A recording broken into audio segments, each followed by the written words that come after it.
बीस स्टेमिंग की दुनिया में कदम रखने के बाद मैं सबसे पहला काम ये करता हूँ कि एक एलियन फेस हगर को खुद पर पैरासिटाइज करने देता हूँ ताकि एक बिल्कुल नई और कहीं ज्यादा पावरफुल स्पीशीज बनाई जा सके। क्योंकि इस दुनिया में जहाँ हर कोई बीस्ट्स को टेम करता है, सिर्फ मैं ही जानता हूँ कि एलियन को क्या चीज सच में डरावना बनाती है। यह न सिर्फ डरावनी तेजी से ब्रीड करता है और बढ़ता है, बल्कि ये दूसरे टेम किए गए बीस्ट के जीन्स को भी एसिमुलेट कर सकता है, जिससे और भी ज्यादा पावरफुल फॉर्म्स जागृत होते हैं। लेकिन अभी स्कूल के ऑफिस में मिस्टर टेरी मुझे पूरी तरह से कंफ्यूज होकर घूर रहे हैं। बच्चे, क्या तुम्हारा दिमाग ऑनलाइन क्लिकबेट कंटेंट से ब्रेन वॉश हो गया है? माना कि कीड़े अपने शरीर के वजन से कहीं ज्यादा वजन उठा सकते हैं, लेकिन एक बार जब वे एक क्रिटिकल साइज से बड़े हो जाते हैं तो वे अपने ही वजन से कुचल जाते हैं। क्या तुम सच में एक फेस हगर चुन रहे हो? मैंने फैसला कर लिया है मिस्टर टेरी। मेरा मानना है कि फेस हगर मेरे लिए एकदम परफेक्ट बीस्ट है, ये देख कर कि मैं अपनी बात से पीछे नहीं हटूंगा। मिस्टर टेरी एक आह भरते हैं और डेस्क पर कुछ कार्ड्स खिसकाते हैं। ये तुम्हारे स्टार्टर रिसोर्सेज हैं, इन्हें रख लो। एक हफ्ते में स्कूल सभी नए स्टूडेंट्स के लिए एक प्लेसमेंट एग्जाम रखेगा। अगर तुम उससे पहले अपना मन बदलते हो तो अभी भी समय है। मैं हल्का सा सिर हिलाता हूँ और मिस्टर टेरी से कार्ड्स ले लेता हूँ। मैं उन्हें शुक्रिया कहता हूँ और दरवाजे से बाहर निकल जाता हूँ। आधे घंटे बाद मैं वापस अपने असाइन किए गए डॉर्म रूम में हूँ। अब अपने बीस्ट को पालने का समय आ गया है। मैं मिस्टर टेरी द्वारा दिया गया डोमेन कार्ड निकालता हूँ। रोशनी की एक हल्की सी चमक मुझे पूरी तरह निगल लेती है और मैं खुद को एक बहुत बड़े खुले घास के मैदान में खड़ा पाता हूँ। एक कच्ची अछूती प्रिमिटिव जगह जिसे अभी तक एक प्रॉपर डोमेन का रूप नहीं दिया गया है। तभी एक सिस्टम प्रॉम्प्ट बजता है। होस्ट, क्या आप इस प्रिमिटिव जगह के एनवायरनमेंट को मॉडिफाई करना चाहते हैं? क्योंकि अलग अलग बीस्ट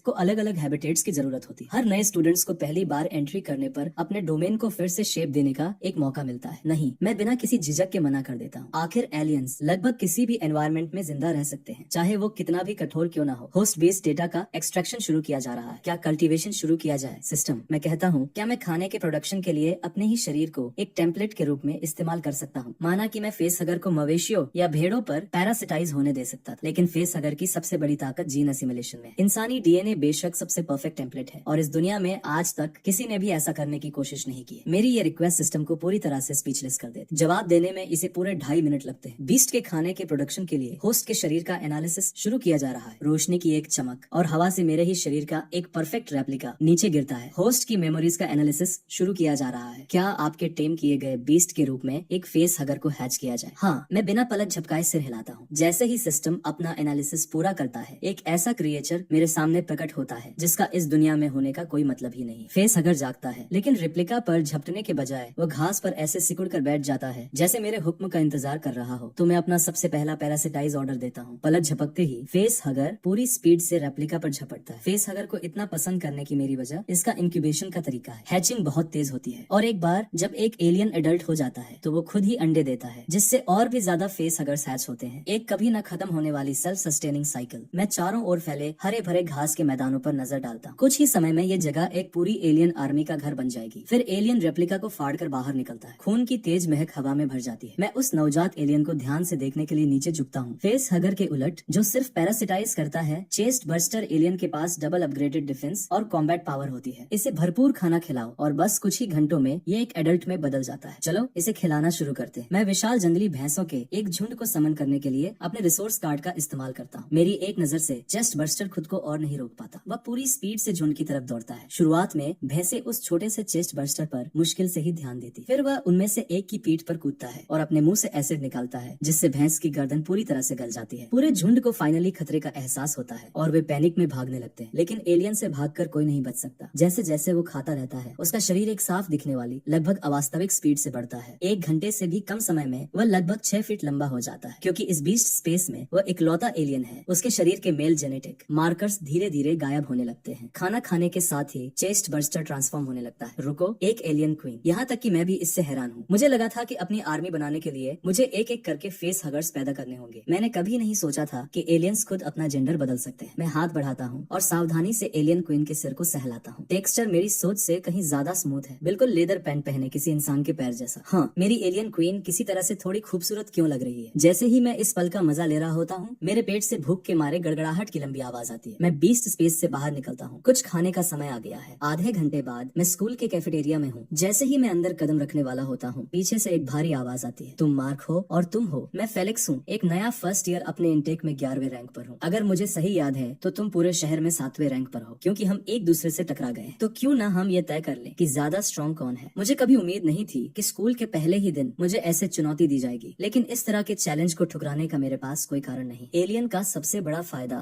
पैरासिटिज्म के जरिए दूसरे क्रिएचर्स के जीन्स को एसिमुलेट करना है। अगर फेलिक्स इतना कॉन्फिडेंट है तो उसका बीस्ट पक्का बहुत स्ट्रॉन्ग होगा। और सच कहूँ तो मैं भी देखना चाहता हूँ कि इस दुनिया में मेरी एलियन क्वीन असल में कितनी पावरफुल है। तो मैं बिना किसी झिझक के अपना बीस्ट स्पेस कार्ड निकालता हूँ और फेलिक्स और मैं एक साथ एक लिंक डोमेन में एंटर करते हैं। पलक झपकते ही हमारे आसपास की जगह एक खुले देहात में बदल जाती है। फिर एक दहाड़ पूरे स्पेस को चीर देती है। एक विशाल भूरा और सुनहरा ट्राइसेराटॉप्स सीधे हमारी तरफ चार्ज करता हुआ आता है। फेलिक्स अपने हाथ बांधता है और मुस्कुराता है। तो तुम्हारा बीस्ट क्या है? मैं जवाब नहीं देता। इसके बजाय मैं अपना बीस्ट स्पेस चेक करता हूँ और एलियन क्वीन गायब है। मैं और ध्यान से देखता हूँ और जमीन में एक गहरा गड्ढा नोटिस करता हूँ जो पहले वहाँ नहीं था। बात तुरंत समझ आ जाती है। एलियंस एक हाइव वेल पर काम करते हैं। एक बार जब क्वीन को भरपूर खाना मिल जाता है तो वो पार्थेनोजेनेसिस के जरिए रिप्रोड्यूस करती है और वो ऐसा अंधेरी बिना धूप वाली गुफाओं में करती है। मैंने उसके लिए एक प्रॉपर घोंसला बनाने के बारे में नहीं सोचा था तो उसने सीधे जमीन के अंदर खुद ही एक घोंसला खोद लिया। मैं उस छेद के साइज को देखता हूँ और मुझे बहुत बुरा एहसास होता है। फेलिक्स, तुम अभी भी पीछे हट सकते हो, अभी तुम्हारे पास मौका है। फेलिक्स एक तीखी नजरअंदाज करने वाली हंसी हंसता है। उसका बीस्ट एक एंशिएंट टाइप ट्राइसेराटॉप्स है जिसके सींग और हड्डियों की ढाल पूरी तरह से कॉम्बैट के लिए बनी है। फिर जमीन भयानक तरीके से हिलने लगती है और गहराई से एक विशाल काला आकार बाहर निकलता है। फेलिक्स अनजाने में ही ऊपर देखता है और वो क्रिएचर आसमान को ढक लेता है। उसका ट्राइसेराटॉप्स बेकाबू होकर कांपने लगता है, पीले रंग का एक लिक्विड छोड़ने लगता है। यहाँ तक कि मैं भी ये नजारा देखकर उछल पड़ता हूँ। जब मैंने बीस्ट स्पेस छोड़ा था एलियन क्वीन मुश्किल से 6 फीट लंबी थी। अब वो आराम से 13 से 16 फीट की है और उसका पूरा रूप बदल चुका है। इससे पहले कि फेलिक्स ये समझ पाता कि क्या हो रहा है, एलियन क्वीन पहले से ही ट्राइसेराटॉप्स के सामने होती है। अपनी पूंछ सीधे उसकी गर्दन के आर पार कर देती है। मैं एक पल के लिए झिझकता हूँ और तय करता हूँ कि एलियन क्वीन को खुद फेलिक्स के पीछे नहीं जाने दूं। आखिर मेरी उससे कोई असली दुश्मनी नहीं। अगले ही सेकंड एलियन क्वीन मुड़ती है और बिना पीछे देखे वापस अंडरग्राउंड गायब हो जाती है। इस पूरी चीज में 30 सेकंड से भी कम समय लगता है। एक एलियन जैसे पूरी तरह से अनरीजनेबल क्रिएचर के सामने एंशिएंट एज के महान बीस्ट्स का भी कोई चांस नहीं है। फेलिक्स वहाँ पूरी तरह से शॉक में खड़ा है। क्या वो चीज क्या थी? मार्क का बीस्ट वर्डन स्टार पर कभी मौजूद किसी भी चीज जैसा नहीं दिखता। क्या यह कोई फैंटम टाइप हो सकता है, उस तरह का जो 10 लाख टेमर्स में से सिर्फ एक ही कभी प्रोड्यूस कर पाता है? यह सदमा फेलिक्स को बहुत जोर से लगता है। वह पूरी तरह से लड़ने की इच्छा खो देता है और जमीन पर गिर पड़ता है। लिंक डोमेन गायब होने लगता है। कुछ ही पलों बाद हम दोनों वापस असली दुनिया में होते। रुको, अभी क्या हुआ? फेलिक्स तबाह हो गया? क्या मार्क का बीस्ट एक फेस हगर नहीं होना चाहिए था? उसने ऐसा कैसे किया? देख रही भीड़ कंफ्यूज होकर बड़बड़ाने लगती है। मैं उन सबको नजरअंदाज करता हूँ। ये तो बस शुरुआत है। जब एलियन कॉलोनी काफी बड़ी हो जाएगी तो और भी डरावने लाइफ फॉर्म्स सामने आएंगे, खुद क्वीन मदर जैसे क्रिएचर्स। लेकिन तभी मिस्टर टेरी अचानक कहीं से आ जाते हैं और मुझे एक तरफ खींच लेते हैं। मार्क, मुझे सब सच सच बताओ। मैं एक आह भरता हूँ और उन्हें पूरी कहानी सुनाता हूँ। मैं समझ गया, मिस्टर टेरी कहते हैं, फिर जल्दी से बात बदल देते हैं। मुझे अपना बीस्ट दिखाओ। वह मुझे डांटने का बिल्कुल प्लान नहीं बना रहे थे। वो बस ये जानना चाहते हैं कि किस तरह का बीस्ट फेलिक्स की ऐसी हालत कर सकता है। लेकिन उसी पल 2 लोग दरवाजा खोलकर अंदर आते हैं। फेलिक्स के home room teacher mister Gordon और PE teacher miss Penny. Terry, तुम्हारे स्टूडेंट ने अभी अभी फेलिक्स के बीस्ट को मार डाला और सबके सामने मेरे स्टूडेंट की बेइज्जती की। क्या तुम्हें नहीं लगता कि यह कुछ ज्यादा हो गया? गुस्से में आग बबूला मिस्टर गॉर्डन के सामने मिस्टर टेरी 1 इंच भी पीछे नहीं हटते। फर्स्ट ईयर्स का खून गर्म होता है। थोड़ी बहुत लड़ाई बिल्कुल नॉर्मल है। लेकिन मिस पेनी, क्या अभी यहाँ शिकायत दर्ज कराने आई है? तुम गलत समझ रहे हो। मुझे बस ये जानने की उत्सुकता है कि मार्क ने किस तरह का बीस्ट पाला है। मिस पेनी मेरी तरफ मुड़ती है। हेलो, मैं इस साल तुम्हारी पीई टीचर हूँ। क्या मैं तुम्हारा बीस्ट देख सकती हूँ? जरूर, मैं बिना किसी झिझक के कहता हूँ। आखिर इस दुनिया में पीई टीचर सबसे इम्पोर्टेंट बीस्ट टेमिंग की क्लासेस चलाती है। पहले दिन ही दुश्मन बनाने की कोई जरूरत नहीं है। रुको, मिस्टर गॉर्डन के चेहरे के हाव भाव सख्त हो जाते हैं। वह फेलिक्स का साथ देने के लिए मिस पेनी को यहाँ लाए थे। इसके लिए नहीं, शांत हो जाइए। मिस पेनी कहती है, अगर मार्क का बीस्ट गलत तरीके से जीता है तो मेरे पास कहने के लिए बहुत कुछ होगा। मैं मुस्कुराता हूँ, बस इंतजार करो और देखो कि अंदर क्या है। शायद तुम भी शांत न रह पाओ। इसी सोच के साथ मैं अपना बीस्ट स्पेस कार्ड निकालता हूँ और तीनों टीचर्स को अंदर आने का इन्विटेशन देता हूँ। अंदर हम खुद को एक एकदम अंधेरी अंडरग्राउंड गुफा के सामने पाते हैं। मैं एक टॉर्च निकालने ही वाला होता हूँ कि मिस पेनी चुटकी बजाती है। थंडरील्स, 3 सिल्वर सफेद इलेक्ट्रिक ईल्स कहीं से प्रकट हो जाती है। अगले ही पल वे एक शानदार सफेद चमक के साथ धड़कती है जिससे पूरी गुफा रोशनी से भर जाती है। मेरी आंखें सिकुड़ जाती हैं। अगर मैं अपने किसी फेस हगर को थंडरील पर पैरासिटाइज करवा पाता, एक ऐसा एलियन जो बिजली पैदा करता है और अंधेरे में चमकता है, बस ये सोच ही रोमांचक है। मिस पेनी, मैं पूछता हूँ, क्या कोई चांस है कि आप मुझे इनमें से एक दे दे? जहाँ तक मुझे पता है पावरफुल बीस्ट टेमर्स कई बीस्ट स्पेस रख सकते हैं और अनगिनत बीस्ट के मालिक हो सकते हैं। ये थंडरर्स शायद मिस पेनी के कलेक्शन में सबसे कम इम्प्रेसिव बीस्ट में से होंगी। भले ही मैं तुम्हें इस लेवल पर एक देना चाहूँ, तुम अभी इसे कंट्रोल नहीं कर पाओगे। एक बीस्ट टेमर जो काफी स्ट्रॉन्ग नहीं है वह अपने ही बीस्ट से हार जाएगा। कंट्रोल खोना मैं मन ही मन सोचता हूँ। एलियंस एक सख्त हायरार्की पर काम करते हैं। क्या बीस्ट को टेम करने के बाद भी ये लागू होगा? नहीं, मैं अपना सिर हिलाता हूँ। चिंता की कोई बात नहीं है। अगर मैं काफी स्ट्रॉन्ग नहीं हूँ तो मैं और स्ट्रॉन्ग बन जाऊंगा। अगर एलियन क्वीन की किस्मत में डीमन क्वीन बनना लिखा है तो मुझे बस डीमन किंग बनना होगा। जैसे जैसे हम अंदर जाते जाते हैं मिस पेनी को कुछ गड़बड़ लगने लगता है। मिस्टर टेरी, मिस्टर गॉर्डन, क्या आपको नहीं लगता कि ये गुफा थोड़ी ज्यादा बड़ी है? छत जमीन से 3 मंजिल ऊपर तक जाती है और जब से हम अंदर आए हैं गहराई से अजीब सी फुफकारने की आवाजें गूंज रही है। ये आवाज कानों को बेचैन करने वाली है और इसमें एक ऐसी ठंडक है जो सीधे हड्डियों तक चुभती है। मिस्टर टेरी के हाव भाव बदल जाते हैं। मार्क का बीस्ट तो एक फेस हगर होना चाहिए था ना, वो एक कीड़ा है, उसे इतनी जगह की क्या जरूरत। 10 मिनट बाद हम फाइनली घोंसले के मेन चेम्बर में पहुंचते हैं। अंदर जो है उसे देखते ही तीनों टीचर्स फ्रीज हो जाते हैं। मार्क, तुम इस चीज को फेस हगर कहते हो। चेम्बर के पार एलियन क्वीन अपने पैर मोड़कर बैठी है। उसका शरीर 2 मंजिल जितना ऊंचा है और उसके पीछे सफेद अंडों की कतारें अंधेरे में दूर तक फैली हुई है। फेलिक्स का ट्राइसराटॉप्स एक तरफ पड़ा है, एक फेस हगर उसके चेहरे पर कसकर चिपका हुआ है। मिस्टर टेरी जोर से सांस लेते हैं। मार्क, मुझे मत बताना कि ये चीज एक फेस हगर से इवॉल्व हुई है। पूरी तरह से इवॉल्व नहीं। एक फेस हगर पूरी तरह से बड़ा होने पर बस ऐसा ही दिखता है। तीनों टीचर्स की आंखें एक साथ फटी की फटी रह जाती है। फिर वे जमीन पर फैले विशाल अंडों को देखते हैं। अगर मार्क जो कह रहा है वह सच है तो उनमें से हर एक अंडा इसके जैसा कुछ बन सकता है। पूरी तरह से नहीं, सिर्फ फीमेल फेस हगर सी इतनी बड़ी होती है। मेल्स काफी छोटे होते हैं। मिस्टर टेरी फाइनली समझ जाते हैं। चींटियों की तरह क्वीन आमतौर पर एक वर्कर से 3 से 4 गुना बड़ी होती है। हालांकि इस घोंसले को देखकर लगता है कि एलियन क्वीन पार्थेनोजेनेसिस के जरिए रिप्रोड्यूस कर रही है, इसलिए जब तक उसके पास काफी जगह और रिसोर्सेज हैं, कॉलोनी हमेशा बढ़ती ही रहेगी। ये पूरी तरह से अनरीजनेबल है। मार्क, तुमने ऐसा बीस्ट कैसे बनाया? क्या यह प्रागैतिहासिक काल का कोई एंशिएंट टाइप है? प्राचीन काल में वर्डियन स्टार पर ऑक्सीजन का लेवल इतना ज्यादा था कि अजीबोगरीब क्रिएचर्स पनपे थे। यहाँ तक कि उस युग का एक मच्छर भी आज के हिसाब से चौंकाने वाला बड़ा होगा। इस लॉजिक के आधार पर मिस्टर टेरी अंदाजा लगाए बिना नहीं रह पाता। शायद मार्क को ये एलियन किसी प्राचीन बीस्ट टेमिंग किताब में मिला हो और उसने इस क्रिएचर को पालने के लिए उसका इस्तेमाल किया हो। नहीं, ऐसा नहीं। मिस पेनी बीच में बोलती है, मिस्टर टेरी की बात काटते हुए। ये कोई एंशिएंट टाइप नहीं है। मार्क का बीस्ट एक फैंटम टाइप है। कॉमन टाइप और एंशिएंट टाइप बीस्ट दोनों वर्डन स्टार के नेचुरल लाइफ सिस्टम से पैदा हुए। फैंटम टाइप बीस्ट पूरी तरह से उस लिमिटेशन के बाहर मौजूद है। रुको, आप इतने यकीन से कैसे कह सकती है कि यह एक फैंटम टाइप है? मिस्टर गॉर्डन को ये बात हजम नहीं हो रही है। अगर ये सच में ऐसा है तो मार्क बेशक इस साल का टॉप स्टूडेंट है और फेलिक्स का साथ देने का कोई रास्ता नहीं बचता। लेकिन मिस पेनी कोई जवाब नहीं देती। इसके बजाय वह आगे बढ़ती है और एलियन क्वीन के अंडों की जांच करने लगती है। उनके हाथ में एक स्पेशलाइज्ड कार्ड है और उसकी रोशनी अंडों पर पड़ती है। इस एलियन का बायोलॉजिकल स्ट्रक्चर कार्बन बेस्ड नहीं है। वर्डन स्टार पर हर जाना माना लाइफ फॉर्म एक कार्बन बेस्ड ऑर्गेनिक फाउंडेशन पर बना है। सिर्फ फैंटम टाइप बीस्ट से उस पाबंदी से आजाद हो सकते हैं और अपने बायोलॉजिकल बेस के रूप में दूसरे एलिमेंट्स का इस्तेमाल कर सकते हैं। और ये एलियन, मिस पेनी पूरे यकीन के साथ ऐलान करती है, एक मिनरल बेस्ड लाइफ फॉर्म है जिसे पूरी तरह से अपनी कल्पना से पैदा हुए क्रिएचर को एनालाइज, कंस्ट्रक्ट, हैच और पालने के लिए बनाया गया है। ये कुछ ऐसा है जो सिर्फ एक फैंटम टाइप बीस्ट टेमर ही कर सकता है। मिस्टर गॉर्डन पूरी तरह से सन रह जाते हैं। मैं इस मौके का फायदा उठाता हूँ और अपनी आवाज सख्त रखता हूँ। मिस्टर गॉर्डन, मेरी एलियन क्वीन ने फेलिक्स के बीस्ट को मारा था, लेकिन उसी ने मुझे पहले चैलेंज किया था। मुझे उम्मीद है कि आप उसे आगे से इतनी लापरवाही से काम न करने की याद दिलाएंगे। बहुत बढ़िया। मिस्टर गॉर्डन की आवाज अचानक तेज हो जाती है, ठीक उसी समय जब मैं उनके अपना बीस्ट छोड़ने का इंतजार कर रहा होता हूँ। मिस्टर गॉर्डन आगे बढ़ते हैं और इसके बजाय मेरा हाथ पकड़ लेते हैं। क्लास 6 में ट्रांसफर होने के बारे में तुम्हारा क्या ख्याल है? मैं तुम्हें क्लास प्रेसिडेंट बना दूंगा और अगले 3 सालों तक तुम्हारे खाने का सारा खर्च मैं उठाऊंगा। रुको, कहानी ऐसे तो नहीं आगे बढ़ती। वो सारी दुश्मनी अचानक कहाँ चली गई? मिस्टर टेरी उन्हें धक्का देकर एक तरफ कर देते हैं। गॉर्डन, तुम्हें क्या लगता है तुम क्या कर रहे हो? मेरे स्टूडेंट को चुरा रहे हो। बस तुम इंतजार करो। मिस्टर गॉर्डन अपना बीस्ट स्पेस कार्ड निकालते हैं और गुस्से में चले जाते हैं। धिक्कार है। वो आदमी पक्का सीधा मिस्टर वैन के पास जा रहा है। मार्क, तुम बस अपने फेस हगर्स को पालने पर ध्यान दो। इस स्कूल में मैं तुम्हारा साथ दूंगा। फिर मिस्टर टेरी भी अपना कार्ड निकालते हैं और चले जाते हैं। अचानक हुए इस बदलाव से मैं पल के झपकाता रह जाता हूँ। मिस्टर वैन आखिर है कौन? वो मिस्टर वैन होंगे, तुम्हारे ईयर लेवल डायरेक्टर। मिस पेनी मुस्कुराते हुए कहती है, जिस तरह से वे भागे हैं वे शायद इस बात पर लड़ रहे होंगे कि तुम्हें कौन अपनी क्लास मिलेगा। फेलिक्स में दम है, लेकिन जब सामने एक फैंटम टाइप हो तो कोई भी एंशिएंट टाइप के लिए लड़ने नहीं वाला। ठीक है, तुम्हारे बीस्ट फिर से हैच होने वाले हैं। मैं तुम्हें तुम्हारे हाल पर छोड़ती हूँ। इसके साथ मिस पेनी बीस्ट स्पेस से बाहर निकल जाती है। उसी पल मेरे बगल में मौजूद ट्राइसराटॉप्स जमीन पर धड़ाम से गिरता है। उसका पेट फूलने और सूजने लगता है। एक खौफनाक धमाके के साथ एक पूरी तरह से बना हुआ एलियन ट्राइसराटॉप्स को फाड़कर बाहर निकलता है। मुझे अभी भी याद है जब एलियन क्वीन सिर्फ एक चेस्ट बर्स्टर थी, मुश्किल से 3 फीट लंबी। इस नए एलियन का एक्सोस्केलेटन कहीं ज्यादा विशाल है और इसकी खोपड़ी से ट्राइसराटॉप्स की हड्डियों का मुकुट बाहर निकला हुआ है। मैं तुम्हें एलियन ट्राइसराटॉप्स कहूंगा। मैं अपना हाथ बढ़ाता हूँ और उसका सिर थपथपाता हूँ। प्लेसमेंट एग्जाम तुम्हारा है। रॉ पावर के मामले में एलियन क्वीन कहीं ज्यादा डरावनी है और उसे बाहर निकालने से एचिंग एलिट एकेडमी का हर एक इंसान सदमे में आ जाएगा। लेकिन उसने रिप्रोडक्शन के लिए अपनी ब्रूड ग्लैंड पहले ही डेवलप कर ली है। हालांकि बहुत बड़ी इमरजेंसी में वह ब्रूड ग्लैंड को अलग कर सकती है और कॉलोनी के लिए लड़ सकती है, लेकिन इस प्रोसेस से उसे भयानक दर्द होता है। सिर्फ दिखावा करने के लिए अपनी एलियन क्वीन को उस तरह की तकलीफ देना एक प्लेसमेंट एग्जाम के लिए सही नहीं। अगले कई दिनों तक मैं अपना लगभग सारा समय बीस्ट स्पेस के अंदर ही बिताता हूँ। बड़ी मात्रा में रेप्लिका खाना बनाने के लिए रिसोर्स कार्ड्स का इस्तेमाल करता हूँ ताकि एलियन क्वीन द्वारा दिए गए फेस हगर्स पैरासिटाइज करना शुरू कर सके। देखते ही देखते बीस्ट स्पेस के अंदर 30 से ज्यादा एलियंस पैदा हो चुके। एलियन ट्राइसराटॉप्स भी बहुत जल्दी बड़ा हो जाता है, जो मेरी बढ़ती हुई आर्मी में रॉ पावर के मामले में एलियन क्वीन के बाद दूसरे नंबर पर। फिर बिना किसी चेतावनी के बीस्ट स्पेस एक अलर्ट ट्रिगर करता है। जगह और खाने की सप्लाई कम है, कृपया तुरंत रिचार्ज करें। मैं मुंह बनाते हुए अपना रिसोर्स कार्ड निकालता हूँ। इन पिछले कुछ दिनों में मैंने बस इसमें पैसा ही पानी की तरह बहाया है और अब मैं पूरी तरह से कंगाल हो चुका हूँ। लेकिन अगर मैं जगह और खाने की समस्या को हल नहीं करता तो कॉलोनी की लिमिट एलियन क्वीन पर ही रुक जाएगी। मुझे मिस्टर टेरी को ढूंढना होगा। जैसे ही मैं बाहर निकलने वाला होता हूँ, मेरे बीस्ट स्पेस कार्ड से एक आवाज गूंजती, एचिंग एलीट एकेडमी के सभी नए स्टूडेंट्स कृपया प्लेसमेंट एग्जाम के लिए स्कूल के मैदान में पहुंचे। प्लेसमेंट एग्जाम मैं तो भूल ही गया था। मैं खुद को संभालता हूँ और जल्दी से मैदान की तरफ भागता हूँ, जहाँ पूरा स्कूल पहले ही इकट्ठा हो चुका है। मैं मिस्टर टेरी को ढूंढता हूँ और उन्हें बताता हूँ कि मेरे पैसे खत्म हो गए। वो सच में हैरान रह जाते हैं। स्टार्टर रिसोर्स कार्ड्स तो पूरे एक सेमेस्टर तक चलने चाहिए। रुको, तुम्हारे पास अभी कितने एलियंस हैं? मिस्टर टेरी तुरंत उस बात पर आते हैं जो मायने रखती है। एलियन क्वीन की भूख के बावजूद ऐसा कोई तरीका नहीं है कि वह अकेली इतनी जल्दी कार्ड्स खाली कर दे, जब तक कि उन अंडों से फेस हगर्स बाहर ना आ गए हों और वे फेस हगर्स पहले से ही पूरे एलियंस में बड़े न हो गए हों। एक एलियन क्वीन, एक एलियन ट्राइसराटॉप्स और 37 मेल एलियंस में कहूंगा। मिस्टर टेरी सच में कांप जाते हैं। ये पागलपन है। तुम्हें बीस्ट्स को टेम करना था, कोई मवेशियों का फॉर्म नहीं चलाना था। मार्क, आज बस नॉर्मल तरीके से परफॉर्म कर। मैं रिसोर्स कार्ड्स का इंतजाम कर लूंगा। मैं मुस्कुराते हुए सिर हिलाता। तभी मैं नोटिस करता हूँ कि एक लड़का मुझे ठंडी और चालाक नजरों से घूर रहा है। वह क्लास 3 का शेन है, जो सिटी एंट्रेंस एग्जाम में दूसरे रैंक पर था। जीनियस लेवल का टैलेंट। आज वही तुम्हारा मेन कंपटीशन है। हालांकि उसका बीस्ट तुम्हारे बीस्ट के आसपास भी नहीं है। इससे पहले कि मिस्टर टेरी अपनी बात खत्म कर पाते, प्लेसमेंट एग्जाम का ऑफिशियली ऐलान हो जाता है। हर स्टूडेंट को अपना beast space card testing machine से कनेक्ट करना होगा। फिर अपने बीस्ट को उस टारगेट ड्रोन को रोकने और तबाह करने का कमांड देना होगा जो फिनिश लाइन की तरफ दौड़ रहा है। नियम बहुत आसान है, लेकिन ये बीस्ट की एंड्योरेंस और एक्सप्लोसिव पावर को टेस्ट करते हैं। साथ ही ये भी कि टेमर का अपने बीस्ट पर कितना कंट्रोल है। जैसे ही पहली क्लास अंदर जाती है, मैदान के बीचों बीच लगी विशाल स्क्रीन पर लाइव फुटेज दिखने लगती है। मैं एक छोटी सी नोटबुक निकालता हूँ, किसी भी ऐसे बीस्ट वाले का नाम लिखने के लिए जो ध्यान देने लायक हो। अच्छा बीस्ट है। अफसोस कि ये मेरे एक फेस हगर का होस्ट बनने वाला है, लेकिन कुछ देर देखने के बाद एक भी बीस्ट मेरी नजर में नहीं जचता। लगभग हर रिलीज किया गया बीस्ट एक कॉमन टाइप है। इससे भी बुरी बात यह है कि इन नए स्टूडेंट्स को मुश्किल से ही कमांड देना आता है। उनके बीस्ट्स या तो गलत दिशा में भागते हैं या बस वहीं खड़े होकर कुछ नहीं करते। क्या स्टैंडर्ड सच में इतना गिरा हुआ है? मैं बड़बड़ाए बिना नहीं रह पाता। अभी सिर्फ 7 दिन ही तो हुए हैं। तुम क्या उम्मीद करते हो? हर कोई तुम्हारी तरह मॉन्स्टर नहीं। मिस्टर टेरी मेरे कंधे थपथपाते हैं। हमारी क्लास की बारी आ गई है। जाओ और उन्हें दिखाओ कि तुम्हारे पास क्या है। मैं सिर हिलाता हूँ और मैदान की तरफ बढ़ता हूँ। हाथ में बीस्ट स्पेस कार्ड है। रोशनी की एक हल्की सी चमक मुझे पूरी तरह निगल लेती है। जब मैं दोबारा अपनी आंखें खोलता हूँ तो मैं एक एकदम सफेद टेस्टिंग स्पेस में खड़ा हूँ। मार्क, कृपया एग्जाम के लिए अपना बीस्ट चुने। मेरे सामने 3 ऑप्शंस आते हैं। मैं हाथ बढ़ाकर अपना ऑप्शन चुन लेता हूँ। एलियन ट्राइसराटोप्स उस सफेद जगह में प्रकट हो जाता है। जाओ उस टारगेट को तबाह कर दो। एलियन ट्राइसराटोप्स एक दहाड़ लगाता है और पूरी स्पीड से दौड़ पड़ता है। अपने विशाल शरीर और हैरान कर देने वाली फुर्ती के साथ वो 1 किलोमीटर के ट्रैक को पल भर में पार कर लेता है। फिर वो अपनी पूंछ को एक बड़े चाप में घुमाता है और एक जोरदार धमाके के साथ टारगेट मशीन बीच से 2 हिस्सों में कट जाती है। पूरे मैदान में मुर्दा सन्नाटा छा जाता है। बीस्ट चुनने से लेकर अटैक पूरा होने तक इस पूरी चीज में 3 मिनट से भी कम समय लगता है। रुको, क्या मैंने अभी सही देखा? वह बहुत ज्यादा तेज था। वो विशाल काली चीज आखिर है क्या? वो पक्का किसी कॉमन टाइप बीस्ट जैसी तो बिल्कुल नहीं दिखती। दूसरी तरफ जैसे ही मैं बाहर कदम रखता हूँ, मिस्टर टेरी मेरा इंतजार कर रहे हैं। बहुत बढ़िया। उनकी असली उम्मीदों के हिसाब से मुझे इस एग्जाम में एक शानदार परफॉर्मर होना चाहिए था, लेकिन असलियत ने हर किसी के नजरिए को पूरी तरह से चकनाचूर कर दिया है। सभी नए फर्स्ट ईयर्स में से इस बात की कल्पना करना भी मुश्किल है कि कोई इसे पीछे छोड़ पाएगा। और बिल्कुल ऐसा ही हुआ। जब सभी नए स्टूडेंट्स का एग्जाम खत्म हो जाता है तो टॉप 100 लोगों की लिस्ट लगा दी जाती है। अपने 3 मिनट के रन के साथ मैं पहली जगह पर कब्जा कर लेता हूँ और क्लेयर को, जिसका पिछले सभी रैंकिंग्स पर दबदबा था, सीधे नीचे गिरा देता हूँ। लेकिन ये प्लेसमेंट एग्जाम तो बस शुरुआत है। इसके बाद हमें आगे होने वाले बड़े एकेडमिक एग्जाम्स के लिए तैयार करने के लिए प्रेप क्लासेस का एक भारी बोझ डाल दिया जाता है। एक दिन क्लास जाते समय मिस्टर टेरी जल्दी में मेरी तरफ दौड़ते हुए आते हैं। फाइनली तुम मिल ही गए। क्या बात है? क्या मिस्टर गॉर्डन ने सच में मुझे क्लास 6 में ट्रांसफर करने के लिए जुगाड़ लगा लिया? मैं कहता हूँ, रिलैक्स रहिए, मुझे क्लास 6 में जाने में 0 इंटरेस्ट है। ये ट्रांसफर के बारे में नहीं है। गॉर्डन में इतना दम नहीं है कि वो तुम्हें मुझसे छीन ले। ये स्टूडेंट काउंसिल के बारे में है। मिस्टर टेरी मुझे सीढ़ियों के एक कोने में खींच लेते हैं, चारों तरफ ऐसे देखते हुए जैसे उन्हें कोई देख ना ले इसका डर हो। अगर वे तुमसे किसी चीज पर साइन करवाने की कोशिश करे तो उनसे कहना कि तुम्हें सोचने के लिए और समय चाहिए। कोई कॉन्ट्रैक्ट। स्टूडेंट काउंसिल सच में ऐसा कर सकती है? मैं एक भौं उठाता हूँ। साफ है कि इस दुनिया में स्टूडेंट काउंसिल मेरे अंदाजे से बहुत अलग तरीके से काम करती है। किस तरह का कॉन्ट्रैक्ट अंदाजन मैं अभी पक्के तौर पर नहीं कह सकता। ये सिर्फ एक अंदाजा है। हो सकता है उनके दिमाग में पूरी तरह से कुछ और ही चल रहा हो। जो भी हो, कागज पर किसी भी चीज पर साइन मत करना। इतना कहकर वो मुझे क्लास के लिए भेज देते हैं और गायब हो जाते हैं। स्टूडेंट काउंसिल का साफ तौर पर बहुत रुतबा है। मिस्टर टेरी जैसा टीचर भी उनसे खौफ खाता है। जो भी होगा मैं संभाल लूंगा। इसी सोच के साथ मैं खुद को शांत करता हूँ और क्लास की तरफ बढ़ता हूँ। लेकिन जैसे ही मैं बैठता हूँ, दरवाजे से एक तेज आवाज गूंजती है। क्या मार्क यहाँ है? तुम्हें क्या चाहिए? हेलो, मैं ईयर 2 क्लास 3 से बेन हूँ, स्टूडेंट काउंसिल के ऑर्गेनाइजिंग डिपार्टमेंट से। हमारे डिपार्टमेंट हेड तुमसे मिलना चाहते हैं। बेन बोर्ड पर लगे क्लास शेड्यूल पर नजर डालता है। कुछ जनरल एड क्लासेस मिस करने से कोई फर्क नहीं पड़ेगा, हम टीचर को बता देंगे। मेरे हाव भाव में कुछ बदलाव आता है। बता देंगे यह किसी ऐसे इंसान की भाषा है जो हुक्म दे रहा हो, न कि कोई रिक्वेस्ट कर रहा हो। फिर भी मैं जाने और ये देखने का डिसाइड करता हूँ कि ये सब आखिर है क्या। बेन मुझे स्कूल के मैदान में ले जाता है जहाँ कुछ लोग इंतजार कर रहे हैं। तुम मार्क हो, कुर्सी पर बैठा। एक लड़का पहले बोलता है। मैं अपना इंट्रोडक्शन दे दो। मैं फ्लिन हूँ, स्टूडेंट काउंसिल के ऑर्गेनाइजिंग डिपार्टमेंट का हेड। प्लेसमेंट एग्जाम को 3 मिनट में क्लियर करना काफी इंप्रेसिव रिजल्ट है। तो क्या ख्याल है, हमारे साथ जुड़ने में इंटरेस्टेड हो? मुझे चुप देखकर फ्लिन आगे बोलता है। बिस्ट टेमिंग सिर्फ टैलेंट के बारे में नहीं है, रिसोर्सेज भी उतने ही मायने रखते हैं। ये पक्का करने के लिए कि टैलेंटेड स्टूडेंट्स पैसों की कमी की वजह से पीछे न रह जाएं, student council resource support offer करती है। अगर मैं गलत नहीं हूँ तो मार्क के माता पिता दोनों आम वर्कर हैं। मेरी भौं अनजाने में ही फड़क उठती है। उन्होंने एक दिन से भी कम समय में मेरे परिवार के बैकग्राउंड की पूरी जानकारी निकाल ली है। ये स्टूडेंट काउंसिल मेरी उम्मीद से कहीं ज्यादा काबिल है। तो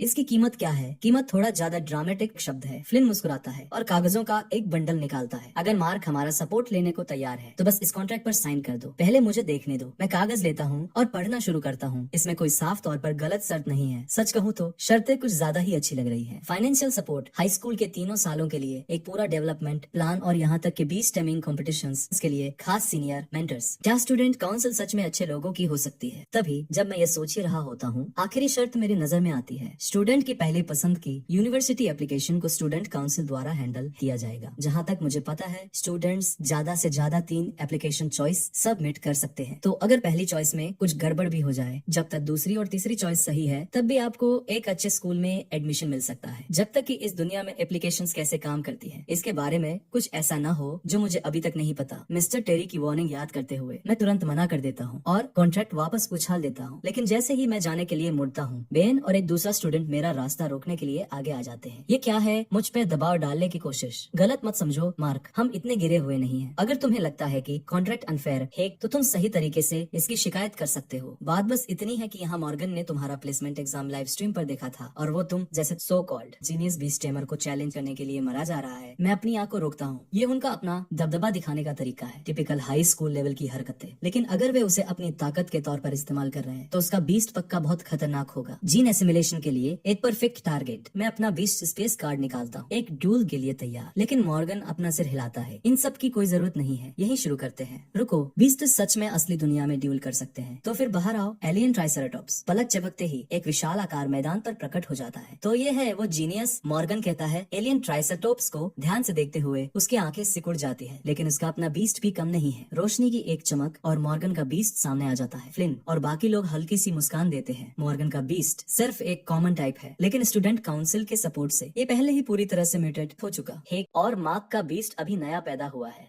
जिसके पास कॉम्बैट का कोई असली एक्सपीरियंस नहीं है।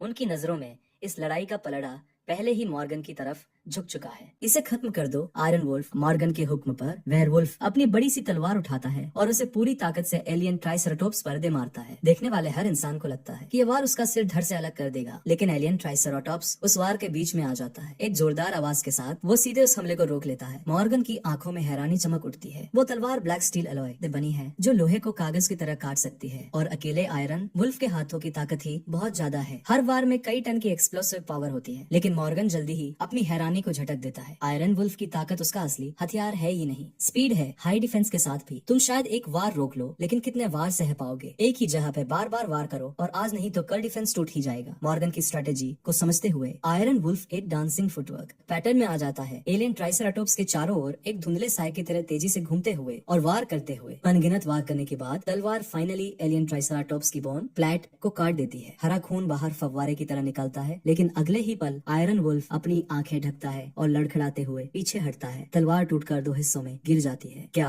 मॉर्गनसन रह जाता है? उसके बीस्ट का वार सही लगा था, तो फिर ऐसा क्यों हो रहा है? आयरन वुल्फ की तलवार को देखो। हर कोई बेन के चिल्लाने पर उस तरफ देखता है। तलवार छोटे बड़े छेदों से छलनी हो गई है। क्या वो एलियन का खून है? ध्यान से देखने पर सब साफ हो जाता है। तलवार से चिपका हुआ लिक्विड बिल्कुल वैसा ही है जो बोन प्लेट से निकला था, और वो बहुत तेजी से चीजों को गलाने वाला है। छेद फैलते और गहरे होते जाते हैं जब तक कि लिक्विड जमीन पर नहीं टपकने लगता और आयरन वुल्फ का हथियार कई टुकड़ों टुकड़ों में पिघल नहीं जाता। और ठीक उसी पल एलियन ट्राइसराटॉप्स पूरी ताकत से अपनी पूंछ घुमाता है, उसे एक हथौड़े की तरह सीधे आयरन वुल्फ की गर्दन पर दे मारता है। एक भारी आवाज के साथ आयरन वुल्फ जमीन पर गिर पड़ता है। मैं तुम्हारे बीस्ट के जीन्स ले रहा हूँ, शुक्रिया। मैं अपने बीस्ट स्पेस से एक अभी अभी अंडे से निकला फेस हगर रिलीज करता हूँ, लेकिन जैसे ही फेस हगर आयरन वुल्फ के चेहरे के करीब पहुँचता है, कहीं से एक फेंकी हुई तलवार आती है और उसे चीरते हुए निकल जाती है। मैं मुड़ता हूँ और देखता हूँ कि मॉर्गन के ठीक बगल में एक और आयरन वुल्फ खड़ा है। हाँ, मैंने कभी नहीं कहा था कि मैं तुम्हारे खिलाफ सिर्फ एक बीस्ट का इस्तेमाल करूंगा। मार्क एक बीस्ट टेमर जितना स्ट्रॉन्ग होता है, वह एक साथ उतने ही ज्यादा बीस्ट को कंट्रोल कर सकता है। या क्या मार्क सिर्फ एक यही बीस्ट पाल पाया है? कितनी शर्म की बात है। जैसे ही वो बोलता है, मॉर्गन और बीस्ट रिलीज करता रहता है। बस 1 या 2 सांसों में उसके चारों ओर 4 आयरन वुल्व्स इकट्ठा हो चुके हैं। फ्लिन मुस्कुराता है। उसे उम्मीद है कि मैं घबरा जाऊंगा या ज्यादा बीस्ट होने पर बेईमानी का रोना रोऊंगा, लेकिन मेरे चेहरे पर एक शैतानी मुस्कान फैल जाती है। मॉर्गन, तुमने खुद ही कहा था, आयरन वुल्फ जैसे म्यूटेटेड बीस्ट एक को पालने में कम से कम आधा साल, शायद पूरा 1 साल लग जाता है, लेकिन एक फेस हगर के साथ मैं बिना किसी मेहनत के बस इसके फायदे उठा सकता हूँ। ये सोचकर ही मैं अपनी मुस्कान को रोक नहीं पा रहा हूँ। मत कहना कि मैंने तुम्हें वॉर्न नहीं किया था। हर तरफ एक अंधी कर देने वाली रोशनी फूट पड़ती है। जो नजारा मॉर्गन के सामने आता है वो उसे पूरी तरह से जमा देता है। वो जहाँ भी देखता है, एलियंस के एक झुंड ने उसके आयरन वुल्व्स को पूरी तरह से घेर लिया है। ये एलियन ट्राइसराटॉप्स जितने बड़े नहीं, वे आयरन वुल्व से थोड़े छोटे भी हैं, लेकिन उनकी गिनती उनसे 10 गुना ज्यादा है। यह सच नहीं हो सकता। मैं पक्का कोई सपना देख रहा हूँ। अपनी इस उलझन के बीच मॉर्गन फेस हगर्स की उस लहर को भी देखता है जिसे मैंने रिलीज किया है। वे सभी भूखे शिकारियों की नजरों के साथ उसके आयरन वुल्व्स पर टिके हुए हैं। बाकी सारे एलियंस एक साथ आगे बढ़ते हैं। बस कुछ ही सेकंड्स में हर एक आयरन वुल्फ जमीन पर दबा दिया जाता है। नहीं रुको। फेस हगर्स को अपने आयरन वुल्फ के चेहरों पर रेंगते हुए देखकर मॉर्गन फाइनली टूट जाता है। मार्क, प्लीज मेरे बीस्ट्स के साथ ऐसा मत करो। मेरा पूरा करियर खत्म हो जाएगा। और अगर तुम्हारे बीस्ट का पल्ला भारी होता तो क्या तुम मेरे बीस्ट को छोड़ देते? मेरी आवाज ठंडी और सपाट हो जाती है। मैं 500 आयरन वुल्व्स को पूरी तरह से पैरासिटाइज करने का हुक्म देता हूँ। उनके बगल में फ्लिन और बाकी लोग पूरी तरह से जमे हुए हैं, न हिल पा रहे हैं और न बोल पा रहे हैं। मैं एक ठंडी हंसी हंसता हूँ, अपने एलियंस और 5 आयरन वुल्व्स को वापस बुलाता हूँ और वहाँ से चला जाता हूँ। वापस क्लास में मैं अभी बैठा ही हूँ, तभी मेरे ठीक बगल में बैठी क्लेयर कहती है, अच्छा निपटाया, लेकिन स्कूल के साल की शुरुआत में ही स्टूडेंट काउंसिल से पंगा लेना कोई समझदारी की बात नहीं है। तुम्हें लगता है कि वे सच में मुझे दबा सकते हैं? स्टूडेंट काउंसिल के पास इससे कहीं ज्यादा चालाकियां हैं। सालों से हैचिंग एलिट एकेडमी में यूनिवर्सिटी एप्लीकेशंस पर उनकी मजबूत पकड़ है। उसे आम लोगों से ज्यादा पता लग रहा है। मैं उसकी तरफ झुकता हूँ। सच कहूँ तो जब वे मेरे पास आए थे तो कॉन्ट्रैक्ट में फर्स्ट चॉइस यूनिवर्सिटी एप्लीकेशन के बारे में एक शर्त थी। क्या इसके पीछे कोई राज है? क्या तुमने एलिट टसलीट 10 के बारे में सुना है? देश की 10 सबसे पावरफुल यूनिवर्सिटीज, उनके पास सिर्फ रिसोर्सेज नहीं है, इससे भी जरूरी बात, सिर्फ एलिट 10 के ग्रेजुएट सीटेमिंग प्रियलम में जाने के हकदार हैं। और एलिट 10 सिर्फ फर्स्ट चॉइस एप्लीकेशंस को ही एक्सेप्ट करते हैं। यही वो जाल है जो स्टूडेंट काउंसिल के कॉन्ट्रैक्ट में छिपा है। बिना सोचे समझे साइन कर दो और तुम कभी एलिट 10 में जा पाओगे या नहीं, ये पूरी तरह से स्टूडेंट काउंसिल के हाथों में होगा। मैं महसूस करता हूँ कि मेरे चेहरे के हाव भाव एकदम सपाट हो गए हैं। कोई हैरानी की बात नहीं कि मिस्टर टेरी ने मुझे वार्न करने के लिए अपने रास्ते से हटकर काम किया। लेकिन रुको,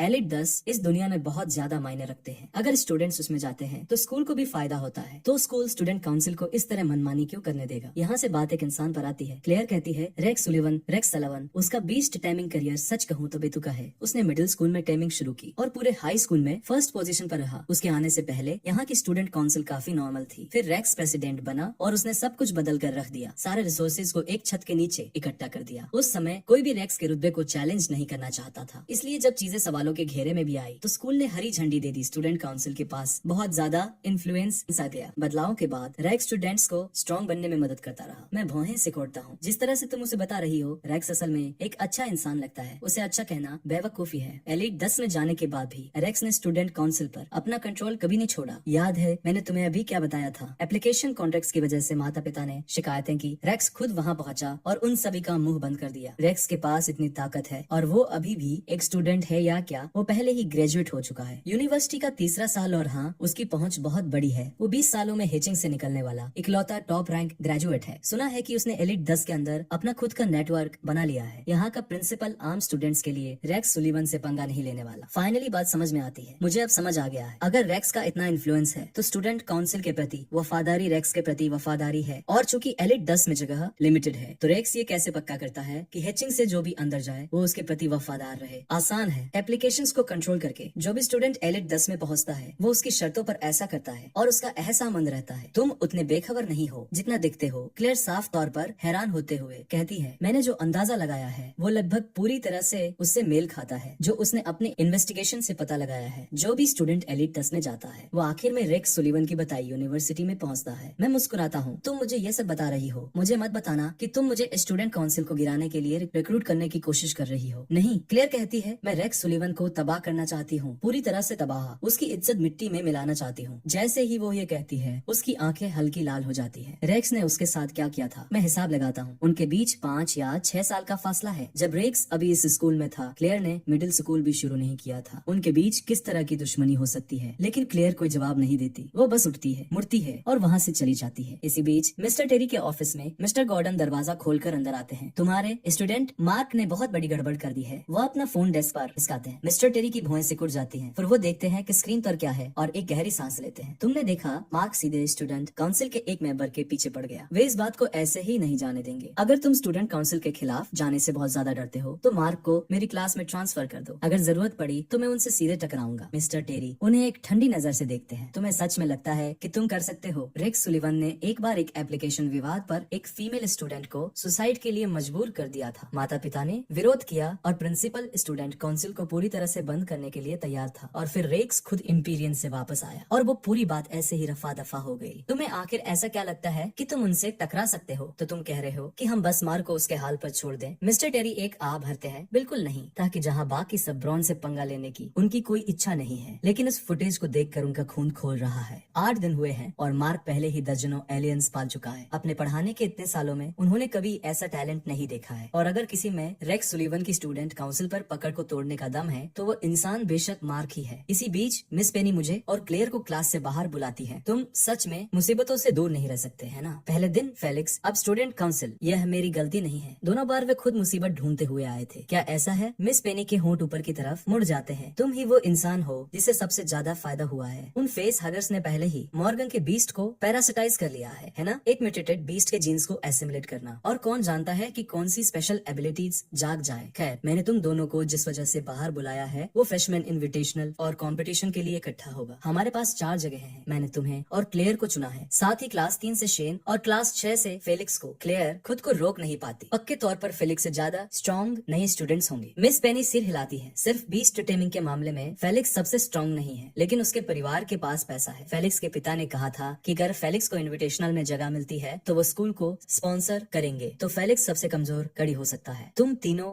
इस इन्विटेशनल में एक भी गलत अफोर्ड नहीं कर सकते, वरना हम टॉप पोजीशन हार जाएंगे। वैसे फेलिक्स के पिता ने यह भी कहा था कि अगर हमें कभी भी किसी फाइनेंशियल सपोर्ट की जरूरत हो तो हमें बस एक बार कहना है। मैंने बिना किसी झिझक के जवाब दिया, फेलिक्स को मुझ पर छोड़ दो। समय पंख लगाकर उड़ता है और दोपहर जल्दी आ जाती है। मिस्टर पेनी की पीई क्लास टेमर थ्योरी लेक्चर के साथ शुरू होती है। 20 मिनट बाद वो हर किसी को प्रैक्टिस के लिए अपने डोमेन में जाने देते हैं, लेकिन पहले वो मेरे पास आते हैं। मुझे भी साथ ले चलो, क्लेयर बीच में बोलती है, अपना रास्ता बनाते हुए। क्या चल रहा है? जैन पूरी तरह से कंफ्यूज दिखता है। सीरियस नहीं है, मेरा स्ट्रेन म्यूटेट हो सकता है, इसलिए मैंने मिस्टर पेनी से किसी भी अनहोनी के लिए तैयार रहने को कहा है, तो मुझे भी साथ ले चलो। जरूर। मैं सिर हिलाता हूँ। मैं अपना डोमेन कार्ड निकालता हूँ और ग्रुप को अपने डोमेन में इनवाइट करता हूँ। रोशनी की एक चमक और हम खुद को एक अंडरग्राउंड गुफा के अंदर पाते हैं। मार्क, तुम्हारा तैयार रहने से क्या मतलब था? गहराई से बाहर आ रही ठंडक उन्हें तुरंत महसूस होती है। जेन के अंदर एक बुरा एहसास पैदा होता है, बिल्कुल वैसा ही जैसा सुनाई दे रहा है। एक टेमर के तौर पर मार्क की प्रोग्रेस सच कहूँ तो बेतुकी है। म्यूटेशन आमतौर पर दूसरे साल तक नहीं आता, लेकिन पैरासाइट किसी होस्ट के जीन्स को एसिमुलेट कर सकता है, जिससे जल्दी म्यूटेशन ट्रिगर हो सकता है। दिन के आखिर में एक स्ट्रेन अभी भी एक बीस्ट ही है। वो अपने टेमर को अपने जैसा मानता है और उसी के हिसाब से घुटने टेकता है, लेकिन जिस पल उसे लगता है कि तुम काफी स्ट्रॉन्ग नहीं हो, वो नाटक करना शुरू कर देता है और तुम्हारे कमांड्स को नजरअंदाज करने लगता है। सबसे बुरी हालत में वो अपने टेमर पर हमला भी कर सकता है। मैं सीधी बात कहूंगा, भले ही रूकी टूर्नामेंट मायने रखता है, अगर तुम्हारा स्ट्रेन हमारे प्रति गुस्सा दिखाता है तो मैं उसे यही मार गिराऊंगा। मैं सिर हिलाता हूँ। भले ही मुझे यकीन है कि पैरासाइट वेयरवुल्फ होस्ट को लेने के बाद कुछ बहुत ही असाधारण चीज बनाएगा। अगर चीजें वैसी ही होती हैं जैसा मिस्टर पेनी बता रहे हैं तो इसे जल्दी संभालना ही ज्यादा समझदारी होगी। मार्क, क्या तुम बता सकते हो कि क्या पैरासाइट ने होस्ट के साथ बॉन्डिंग पूरी कर ली है? अभी नहीं। मैं अपना सिर हिलाता हूँ। मिस्टर पेनी एक छोटा सा सिर हिलाते हैं, फिर सेफ रहने के लिए अपना खुद का स्ट्रेन रिलीज करते हैं। इन्फर्नो एक धीमी गड़गड़ाहट के साथ आगे आग की एक विशाल लपट उठती है। कुछ ही पलों बाद आग का एक विशालकाय दैत्य हमारे सामने खड़ा होता है। क्या वो एक स्ट्रेन है? मैं पल के झपकाता हूँ। जहाँ तक मुझे पता है स्ट्रेन जीवित क्रिएचर्स होने चाहिए। ये चीज उस डेफिनेशन में पूरी तरह फिट नहीं बैठती। किसने कहा कि एक स्ट्रेन को जीवित ऑर्गेनिज्म ही होना चाहिए? मिस्टर पेनी साफ संतुष्टि के साथ मुस्कुराते हैं। वह बस इसलिए है क्योंकि तुम जैसे स्टूडेंट्स ने अभी तक काफी फिजिकल और मेंटल ताकत नहीं बनाई है, इसलिए तुम अपनी एबिलिटीज को बढ़ाने के लिए सबसे बेसिक स्ट्रेंथ्स के साथ ट्रेनिंग करते हो, तुम असल में यूनिवर्सिटी तक शुरुआत नहीं करते हो। इंटरेस्टिंग। मुझे सच में ये जानने की उत्सुकता हो रही है कि अगर पैरासाइट इन्फर्नो के साथ बॉन्ड करता है तो क्या होगा। कुछ ही समय में हम गुफा के सबसे गहरे हिस्से में पहुंच जाते हैं। ब्रूड क्वीन हमेशा की तरह कुंडली मारे बैठी है, उसके पैर नीचे मुड़े हुए हैं। उसके ओविपोजिटर से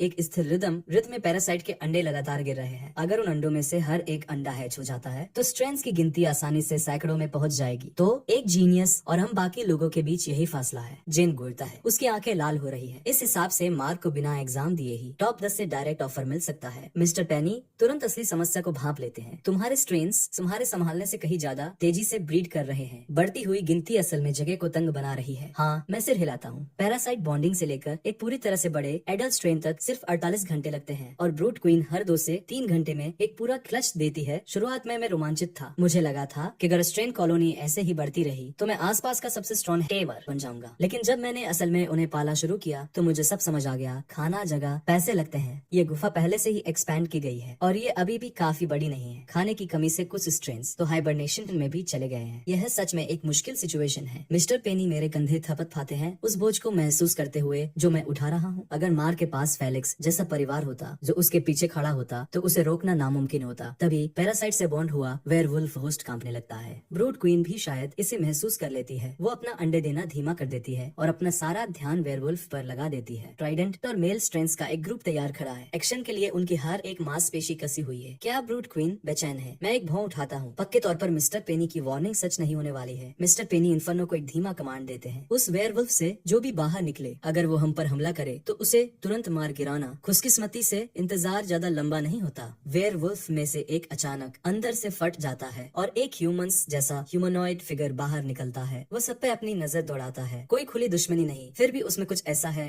जो हवा में सिहरन पैदा कर देता है। मार्क, क्या तुम उसे कमांड दे सकते हो? मिस्टर पेनी पूरी तरह से सख्त हो जाते हैं। उन्होंने कभी नहीं सोचा था कि उन्हें एक फर्स्ट ईयर स्टूडेंट के डोमेन के अंदर इतना प्रेशर महसूस होगा। बैठ जाओ। मैं एक सावधानी भरा कमांड देने की कोशिश करता हूँ। वो हिलता भी नहीं है। यहाँ तक कि ब्रूड क्वीन को भी लगता है कि कुछ गड़बड़ है। उसका मूड तीखा और बेचैन हो जाता है और वो नवजात पर स्ट्रेन की अपनी भाषा में चिल्लाती है। नवजात टस से मस नहीं होता। ब्रूड क्वीन के सब्र का बांध टूट जाता है। वो तुरंत मेल स्ट्रेंस को एक हुक्म देती है। 2 स्ट्रेंस पल भर में आगे बढ़ते हैं, उसे अपने सामने घुटने टेकने पर मजबूर करने के इरादे से। लेकिन जैसे ही वे करीब आते हैं, उसकी उंगलियों के पोरों से ब्लेड जैसे 3 कांटे निकलते हैं और दोनों हमलावर स्ट्रेंस पर वार करते हैं। ठंडी रोशनी की एक चमक और दोनों स्ट्रेंस कमर से कटकर 2 हिस्सों में गिर जाते हैं। यहाँ तक कि मैंने भी ऐसा होने की उम्मीद नहीं की थी। एक स्ट्रेन का एक्सोस्केलेटन स्टील अलॉय से भी ज्यादा सख्त होता है और उसे एक ही झटके में 2 हिस्सों में काट दिया गया। वुल्फ स्ट्रेन के काले ब्लेड्स आखिर कितने तेज हैं। रुको, मेल स्ट्रेंस को हमला करने के लिए आगे बढ़ता देख मैं हुक्म देता हूँ और उन्हें पीछे धकेलता हूँ। मेरा वुल्फ स्ट्रेन जरूरी नहीं कि बागी हो। वह अभी कुछ ही पल पहले दुनिया में आया है। वो अभी भी कंफ्यूज है और उसे कुछ समझ नहीं आ रहा है। उसे बस उन 2 स्ट्रेन से दुश्मनी महसूस हुई और उसने इंस्टिंक्ट के चलते पलटवार किया। मिस्टर पेनी, क्लेयर अनजाने में उनकी तरफ मुड़ती है। हम मार्क स्ट्रेन के बारे में क्या करें? उसकी नजरों में यह पहले से ही मेरे कंट्रोल से बाहर है। अगर इसे ऐसे ही छोड़ दिया गया तो मुझे भी खतरा हो सकता है। हमें इसे यही मारना होगा। मिस्टर पेनी की आंखों में मारने का इरादा चमक उठता है। वो बिना किसी झिझक के इन्फर्नो को हुक्म देते हैं। रुको मिस्टर पेनी। मैं जल्दी से उन्हें रोकता हूँ, लेकिन इन्फर्नो पहले ही आगे बढ़ चुका है। मुट्ठी तानी हुई है, सीधे वुल्फ स्ट्रेन की तरफ चार्ज कर रहा है। एक बहुत बड़ा इम्पैक्ट पूरी गुफा को हिला देता है। क्लेयर एक गहरी सांस लेती है। एक तरफ इन्फर्नो के रॉ पावर से हैरान है और दूसरी तरफ पूरी तरह से कंफ्यूज है। मार्क का वुल्फ स्ट्रेन कहाँ गया? उसी पल मेरे कान में डोमेन की नोटिफिकेशन गूंजती है। बधाई हो टेमर, आपके स्ट्रेन में म्यूटेशन हुआ है और उसने इनेट स्किल शैडो स्टेप हासिल कर ली है। मैं एक पल के लिए रुकता हूँ। म्यूटेशन के साथ एक स्किल आई है। इसी वजह से वुल्फ स्ट्रेन इन्फर्नो के हमले से बच निकला होगा। Shadow step. फिर वुल्फ स्ट्रेन अचानक कहीं से फिर से प्रकट होता है। काला ब्लेड उठा हुआ है और वो उसे जोर से इन्फर्नो के कंधे पर दे मारता है। एक शॉक वेव बाहर की तरफ फूटती है और इन्फर्नो का हाथ उसके शरीर से कटकर अलग हो जाता है। वाओ, जेन का मुंह खुले का खुला रह जाता है। उसने कभी सपने में भी नहीं सोचा था कि मेरा वुल्फ स्ट्रेन मिस्टर पेनी के इन्फर्नो को हरा सकता है, जो लगभग 10 साल के टेमर एक्सपीरियंस वाले पीई टीचर हैं। मिस्टर पेनी, इन्फर्नो को रोकिए। मिस्टर पेनी पल के झपकाते हैं। तुमने क्या कहा? इन्फर्नो के लिए हाथ खोना कोई जानलेवा चोट नहीं है। और सच में इन्फर्नो मुड़ता है। आग की एक लहर जमीन की तरफ नीचे आती है, कटे हुए हाथ के चारों ओर लिपट जाती है और उसे वापस जोड़ देती है। मार्क, मैं समझता हूँ कि तुम इसे छोड़ना नहीं चाहते, लेकिन एक ऐसा स्ट्रेन जो बात नहीं मानेगा वो एक बहुत बड़ी मुसीबत है। इससे भी बुरी बात यह है कि इसके जैसे 4 और अभी हैच होने बाकी हैं। अगर हम इसे अभी नहीं संभालते तो तुमने जो कुछ भी मेहनत की है वो सब मिट्टी में मिल सकता है। नहीं मिस्टर पेनी, मुझे पता है कि मैं क्या कर रहा हूँ। आपने खुद ही कहा था जब तक कि टेमर काफी स्ट्रांग है, स्ट्रेन उनके हुक्मों का विरोध नहीं करेगा। सही कहा ना? हमारी आंखें मिलती हैं। मिस्टर पेनी मेरी आंखों में कुछ ऐसा देखते हैं जो उन्होंने पहले कभी नहीं देखा। पूरा पक्का इरादा इरादा या कोई धोखा नहीं है। ठीक है, वो फाइनली हार मान लेते हैं, इन्फर्नो को पीछे हटने का हुक्म देते हैं। मैं एक एक कदम करके वुल्फ स्ट्रेन की तरफ बढ़ता हूँ। बहुत हो गया। वुल्फ स्ट्रेन को जवाब नहीं देता, वो बस मुझे ऐसे देखता है जैसे ये तय कर रहा हो कि क्या मैं डर जाऊंगा। अचानक वो एक कदम आगे बढ़ता है। एक टेस्ट, अगर मैं पीछे हटा तो वो अपने फायदे का इस्तेमाल करेगा। भाग नहीं रहा है असल में, और करीब आ रहा है। तो चलो और करीब आते हैं। मेरी आवाज ठंडी है, मैं आगे बढ़ता हूँ। स्ट्रेंथ हाइप क्रिएचर्स हैं, हायरार्की एकदम पक्की है। दबदबा और घुटने टेकना उनके जीन्स में ही कूट कूट कर भरा है। भेड़िए भी हायरार्की को मानते हैं, लेकिन एक स्ट्रॉन्ग भेड़िया अल्फा आल को चुनौती दे सकता है। मुझे लगता है कि भेड़ियों का वही इंस्टिंक्ट वुल्फ स्ट्रेन के कैलकुलेशन को बिगाड़ रहा है। मुझे जानबूझकर दूरी कम करते देख वुल्फ स्ट्रेन हिचकिचाता है, साफ तौर पर कंफ्यूज है। ब्लेड अंदर रखो, और हर किसी के हैरान होने के लिए वह सच में ऐसा करता है। फिर वह धीरे धीरे अपने घुटने मोड़ता है और मेरे सामने घुटनों के बल बैठ जाता है। उसने हार मान ली है। जेना विश्वास में अपनी आंखें मलता है। उसे पक्का यकीन था कि वुल्फ स्ट्रेन मुझ पर हमला करेगा। इसके बजाय मैंने सिर्फ अपनी मौजूदगी से ही उसे दबा दिया। मिस्टर पेनी फाइनली एक राहत की सांस लेते हैं। यकीन करना मुश्किल है, इस लेवल के एक स्ट्रेन के साथ तुम अभी कॉलेज का एग्जाम दे सकते हो, भले ही टॉप 10 मुश्किल हो। एक आम यूनिवर्सिटी तो तुम्हारे लिए बाएं हाथ का खेल होगी। बढ़िया। मैं पूरी तरह से हार मान चुके वुल्फ स्ट्रेन को देखता हूँ और संतुष्टि के साथ हल्का सा सिर हिलाता हूँ। लेकिन ठीक उसी पल बचे हुए वेयरवुल्फ होस्ट्स में से 4 और स्ट्रेन्स बाहर निकलते हैं। हर कोई जिसने अभी अभी थोड़ी राहत की सांस ली थी वापस पूरी तरह से अलर्ट हो जाता है। लेकिन इन चारों में पहले वाले जैसी बगावत नहीं है। बाहर निकलते ही वे एक घुटने पर बैठ जाते हैं। बधाई हो होस्ट, आपके स्ट्रेन ने एक नई स्किल हासिल की है, मर्ज। मैं एक भौं उठाता हूँ और शब्द बड़बड़ाता हूँ। अगले ही सेकंड चारों स्ट्रेन्स को एक अनदेखी ताकत द्वारा ऊपर की तरफ खींचा जाता है। वे सीधे पहले वाले वुल्फ स्ट्रेन की तरफ तेजी से जा रहे हैं। अब क्या हो रहा है? एक म्यूटेशन स्किल। मिस्टर पेनी एक गहरी सांस लेते हैं। वो जो देख रहे हैं उसे पहचानते हैं। म्यूटेशन से पैदा हुई एक स्किल, लेकिन क्या यह मुमकिन भी है? नॉर्मल म्यूटेशन सिर्फ स्ट्रेन के रूप को बदलता है, म्यूटेशन से स्किल्स का पैदा होना बहुत ही रेयर। इसी बीच चारों स्ट्रेन्स करीब आते ही पानी की तरफ बहने लगते हैं और खुद को पहले वुल्फ स्ट्रेन के शरीर में डाल देते हैं। मैं पल के झपकाता हूँ। 5 स्ट्रेन्स मिलकर एक बन गए। क्या ये नुकसान नहीं है? मैं एक पल के लिए हिचकिचाता हूँ, फिर एक शब्द बड़बड़ाने की कोशिश करता हूँ। Split split. जैसे ही यह मेरे होठों से निकलता है, मेरे सामने खड़ा वुल्फ स्ट्रेन जोर से कांपता है और वो 4 स्ट्रेन्स वापस अलग हो जाते हैं। मिरर इमेज है। मेरे दिमाग में यह बात आती है, वॉरक्राफ्ट 3 का blade master shadow step wind walk से मेल खाता है, मर्ज और स्प्लिट मिरर इमेज से मेल खाते हैं। क्या काफी स्ट्रॉन्ग होने के बाद वुल्फ स्ट्रेन ब्लेडर स्टॉर्म को भी अनलॉक करेगा? इस सोच के साथ मैं मिस्टर पेनी की तरफ मुड़ता हूँ। क्या म्यूटेट होने पर हर स्ट्रेन एक स्किल हासिल करता है? नहीं, बहुत कम स्ट्रेन ही ऐसा करते हैं। फिर भी टेमर और स्ट्रेन दोनों की मेहनत से समय के साथ स्किल्स को डेवलप किया जा सकता है। मैं सिर हिलाता हूँ, हालांकि मुझे अभी भी एक बात पूरी तरह साफ नहीं है। मेरा स्ट्रेन वॉरक्राफ्ट ब्लेड मास्टर की तरह दिखने वाली स्किल्स क्यों डेवलप करेगा? क्या ऐसा हो सकता है मिस्टर पेनी? क्या यह मुमकिन है कि एक स्ट्रेन की स्किल्स टेमर की अपनी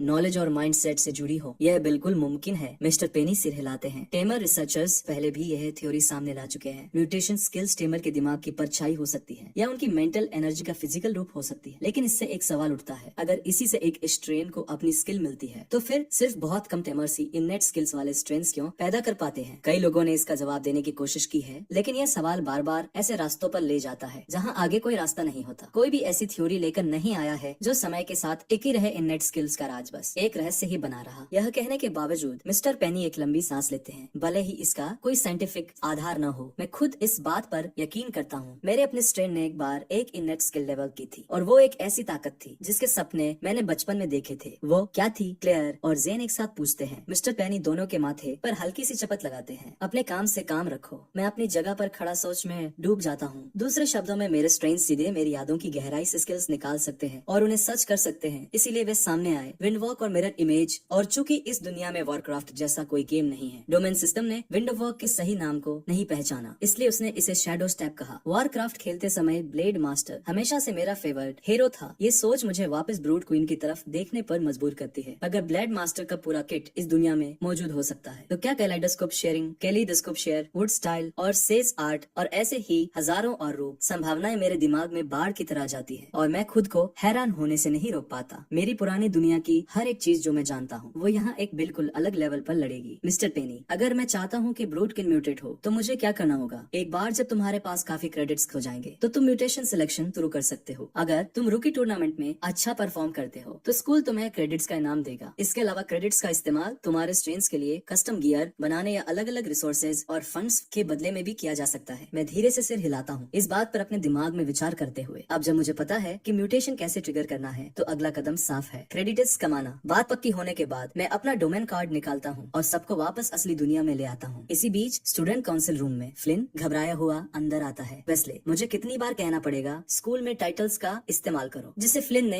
वेस्ले कहा था वो कोई और नहीं बल्कि वेस्ले है, स्टूडेंट काउंसिल का मौजूदा वाइस प्रेसिडेंट और फर्स्ट हाई का चौथे रैंक का टेमर। अगले कुछ दिनों तक स्टूडेंट काउंसिल दूरी बनाए रखती है और कैंपस की जिंदगी अपनी शांत लय में लौट आती है। लगातार खाना मिलने के साथ वुल्फ स्ट्रेन अपने एडल्ट रूप में बड़ा हो जाता है। बस शांत खड़े रहने पर भी वह एक बहुत भारी दबाव का एहसास छोड़ता है। मैं पूरे कॉन्फिडेंस के साथ रूकी टूर्नामेंट में जाता हूँ। एक हफ्ते बाद मिस्टर पेनी हमारे ग्रुप को टूर्नामेंट की जगह पर ले जाते हैं। टेमर एरिना आरन के अंदर 4 स्कूल इकट्ठा हुए हैं। फर्स्ट हाई, थर्ड हाई और एथ हाई सभी शहर के मुख्य स्कूल है। सिर्फ एलिट हाई ही एक प्राइवेट स्कूल है। उनके प्रिंसिपल एक आदमी है जिनका नाम इथन है। अपनी जवानी के दिनों में उन्होंने चिनले मिलिट्री एकेडमी तौर पर काम किया था और असली युद्ध देखा था। इस दुनिया में आने के बाद मैंने इसके इतिहास के बारे में कुछ पढ़ा था। 1930 के दशक में पड़ोसी आइलैंड नेशन इस्लाम नेशन ने इसके टेमर रिसोर्सेज के लालच में इस देश के खिलाफ एक टेमर युद्ध छेड़ दिया था। हालांकि आखिर में वे हार गए थे, लेकिन वे इस देश के कई टेमर्स को अपने साथ ले गए। आज भी दोनों देशों के टेमर्स के बीच एक भयंकर दुश्मनी है। यह सुनकर कि एलिट हाई के प्रिंसिपल चिनले मिलिट्री एकेडमी से आए हैं और असल में उस युद्ध में लड़े हैं, मुझे तुरंत समझ आ जाता है कि एलिट हाई के हर स्टूडेंट का सिर क्यों मुंडा हुआ है। यह आदमी एक हाई स्कूल को किसी मिलिट्री बेस की तरह चलाता है। होस्ट भीड़ को संबोधित करने के लिए आगे आता है। वो समझाता है कि टूर्नामेंट 2 स्टेजेस में बटा है। पहला है एरिना मैच, जहां कौन किसे भिड़ेगा। ये ड्रॉ से तय होगा। हर टीम अपना लड़ने का क्रम खुद तय कर सकती है। जिस टीम का पूरा रूकी लाइनअप हार जाएगा वो टीम हार जाएगी। स्टाफ के बताए अनुसार मैं ड्रॉ के लिए टीम कैप्टन के तौर पर आगे बढ़ता हूँ। रिजल्ट्स जल्दी आ जाते हैं। First high versus elite high, third high versus एथ हाई। पहला match first high versus elite high. मैं इसका बेसब्री से इंतजार कर रहा हूँ। मार्क, मैं भी। मैं लीड हाई के कैप्टन के साथ एक छोटा सा अभिवादन करता हूँ। हम मुड़ते हैं और ड्रॉ स्टेज से एक दूसरे की तरफ पीट करके वापस आ जाते हैं। एक रेफरी फ्लोर पर आता है और हर टीम को अपना लड़ने का क्रम फाइनल करने का इशारा करता है। मैं पहले जाऊंगा। फेलिक्स शुरुआत करने के लिए अपनी मर्जी से आगे आता है। वो बहुत अच्छी तरह से जानता है कि उसका स्ट्रेन टीम के बाकी लोगों की बराबरी नहीं कर सकता। ऐसे में पहले जाना समझदारी है। ये उसे एलिट हाई की ताकत को परखने का मौका देता है और साथ ही साथ उनकी एनर्जी भी कम करता है। हर कोई सिर हिलाता है। ये एक सही प्लान है, लेकिन जब वे मेरी राय पूछने के लिए मुड़ते हैं तो मैं पहले से ही एरिना के फ्लोर पे खड़ा हूँ। एलिट हाई उसी समय अपना फाइट हिस्सा है। रेफरी मैच शुरू करने का इशारा करता है और एरिना तुरंत बदल जाता है। मेरा नाम कोल है। मुझे उम्मीद है कि तुम मुझ पर थोड़ा रहम खाओगे। मार्क, कोल बोलते हुए अपना स्ट्रेन रिलीज करता है। एक ग्रे वुल्फ, ये लगभग 2 मीटर ऊंचा है। अल्फा ग्रेड, इसमें कोई शक नहीं, लेकिन मेरे लिए इसके पास देने के लिए कुछ नहीं है। चलो इसे जल्दी खत्म करते हैं। मैं बिना कुछ सोचे वुल्फ स्ट्रेन रिलीज कर देता हूँ। वुल्फ स्ट्रेन अपनी कलाई घुमाता है और उसकी पोरों से काले ब्लेड्स बाहर आ जाते हैं। उससे जो दबाव निकलता है वो कोल के ग्रे वुल्फ को तुरंत कांपते हुए घुटनों पर ला देता है। उसकी पूंछ उसके पैरों के बीच कसकर दब जाती है। क्या मार्क का स्ट्रेन इक्विपमेंट इस्तेमाल करता है? होस्ट जोर से घूंट निकलता है। नहीं, वो इक्विपमेंट नहीं है, वे हड्डियां हैं जो उसके पोरों से बाहर निकली हैं। क्या वो कोई फैंटम टाइप है? भीड़ में तेज नजर वाले लोग नोटिस करते हैं कि ग्रे वुल्फ पूरी तरह से डर के मारे पैंट गीली कर चुका है। कोल का चेहरा पीला पड़ जाता है। लड़ने का क्या फायदा? मार्क का स्ट्रेन उसके बीस्ट के सामने एक चलती फिरती वॉर मशीन जैसा लग रहा है। रुको रेफरी, मैं हार मानता हूँ।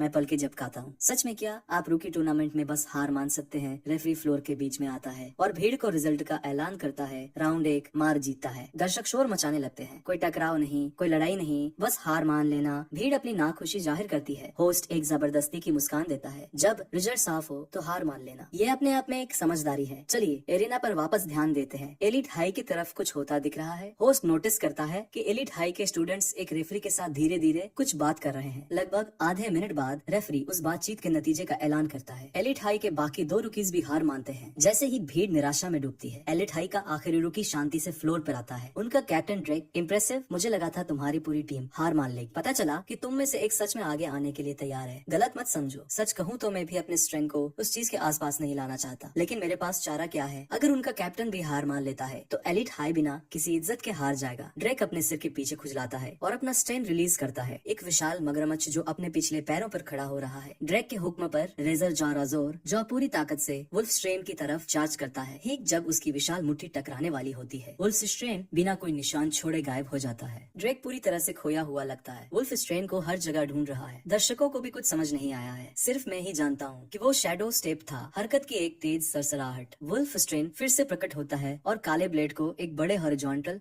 चाप में घुमाता है। वो मगरमच्छ की खाल जो ऐसा लगता था जिसे भेदा नहीं जा सकता, उस वार के नीचे चकनाचूर हो जाती है। रेजर जॉ हवा में उड़ जाता है। ड्रेक और आगे दौड़ता है, लेकिन वुल्फ स्ट्रेन पहले से ही वहाँ है। एक कदम आगे काला ब्लेड रेजर जॉ के गले पर टिका है। बहुत हो गया। मैं उसे रोकने के लिए जल्दी से पुकारता हूँ। यह सिर्फ एक टूर्नामेंट है, किसी की जान लेने की जरूरत नहीं है। क्या मैं ये सही देख रहा हूँ? ये पहले ही खत्म हो गया। एक बार में जीत, क्या यही फर्स्ट हाई के नंबर 1 की ताकत है? एरिना शोर से गूंज उठता है। मैं हार मानता हूँ। ड्रेक अपने दांत भींचता है। उनके बीच का फासला बहुत बड़ा है। उसके पास कभी कोई चांस था ही नहीं। जैसे ही दोनों फाइटर्स फ्लोर से बाहर जाते हैं, होस्ट कमेंट्री के कुछ शब्द कहता है और अगले मैच का ऐलान करता है। थर्ड हाई वर्सेस एथाई। वापस वेटिंग रूम में मैं क्लेयर को पूरी तरह से निराश देखता हूँ। तुम्हें सारी लाइमलाइट बुद्धि चुरानी थी, है ना? हम बाकी लोगों को एक मौका भी नहीं दिया। मिस्टर पेनी शांत लेकिन गंभीर आवाज में बोलते हैं, तुम एक टीम हो, एक यूनिट। शायद एलीट हाई के रूकीज तुम्हें परखने के लिए बहुत कमजोर थे। शायद एक इंसान काफी है, लेकिन ये दुनिया बहुत बड़ी है। आज नहीं तो कल तुम्हारा सामना किसी ऐसे इंसान से होगा जो तुम्हारी बराबरी कर सके। और जब वो दिन आएगा तो तुम समझोगे कि एक टीम के सामने अकेले खड़े होने पर एक इंसान कितना बेबस महसूस करता है। मार्क, अगले मैच में तुम सबसे आखिर में जाओगे। मैं सिर हिलाता हूँ। फिर मैं थर्ड हाई और एथाई के बीच का मैच देखता हूँ। एथाई भले ही एक मुख्य स्कूल हो, लेकिन उनका ओवरऑल कैलिबर थर्ड हाई से बहुत कम है। इससे पहले कि उनका कैप्टन लियोन फ्लोर पर आता, एथाई के चारों रुकीज हार चुके होते हैं। हमारी बारी थर्ड हाई के खिलाफ। फेलिक्स, तुम शुरुआत करोगे, फिर शैन, फिर क्लेयर और मार्क इसे खत्म करेगा। मिस्टर पेनी कमजोर से स्ट्रॉन्ग की तरफ लाइन अप तय करते हैं। इस तरह हर रूकी को लड़ने का मौका मिलेगा। चलो चलते हैं। फेलिक्स एक्साइटमेंट से अपनी मुट्ठी भींचता है और फ्लोर पर कदम रखता है। थर्ड हाई अपने पहले फाइटर के तौर पर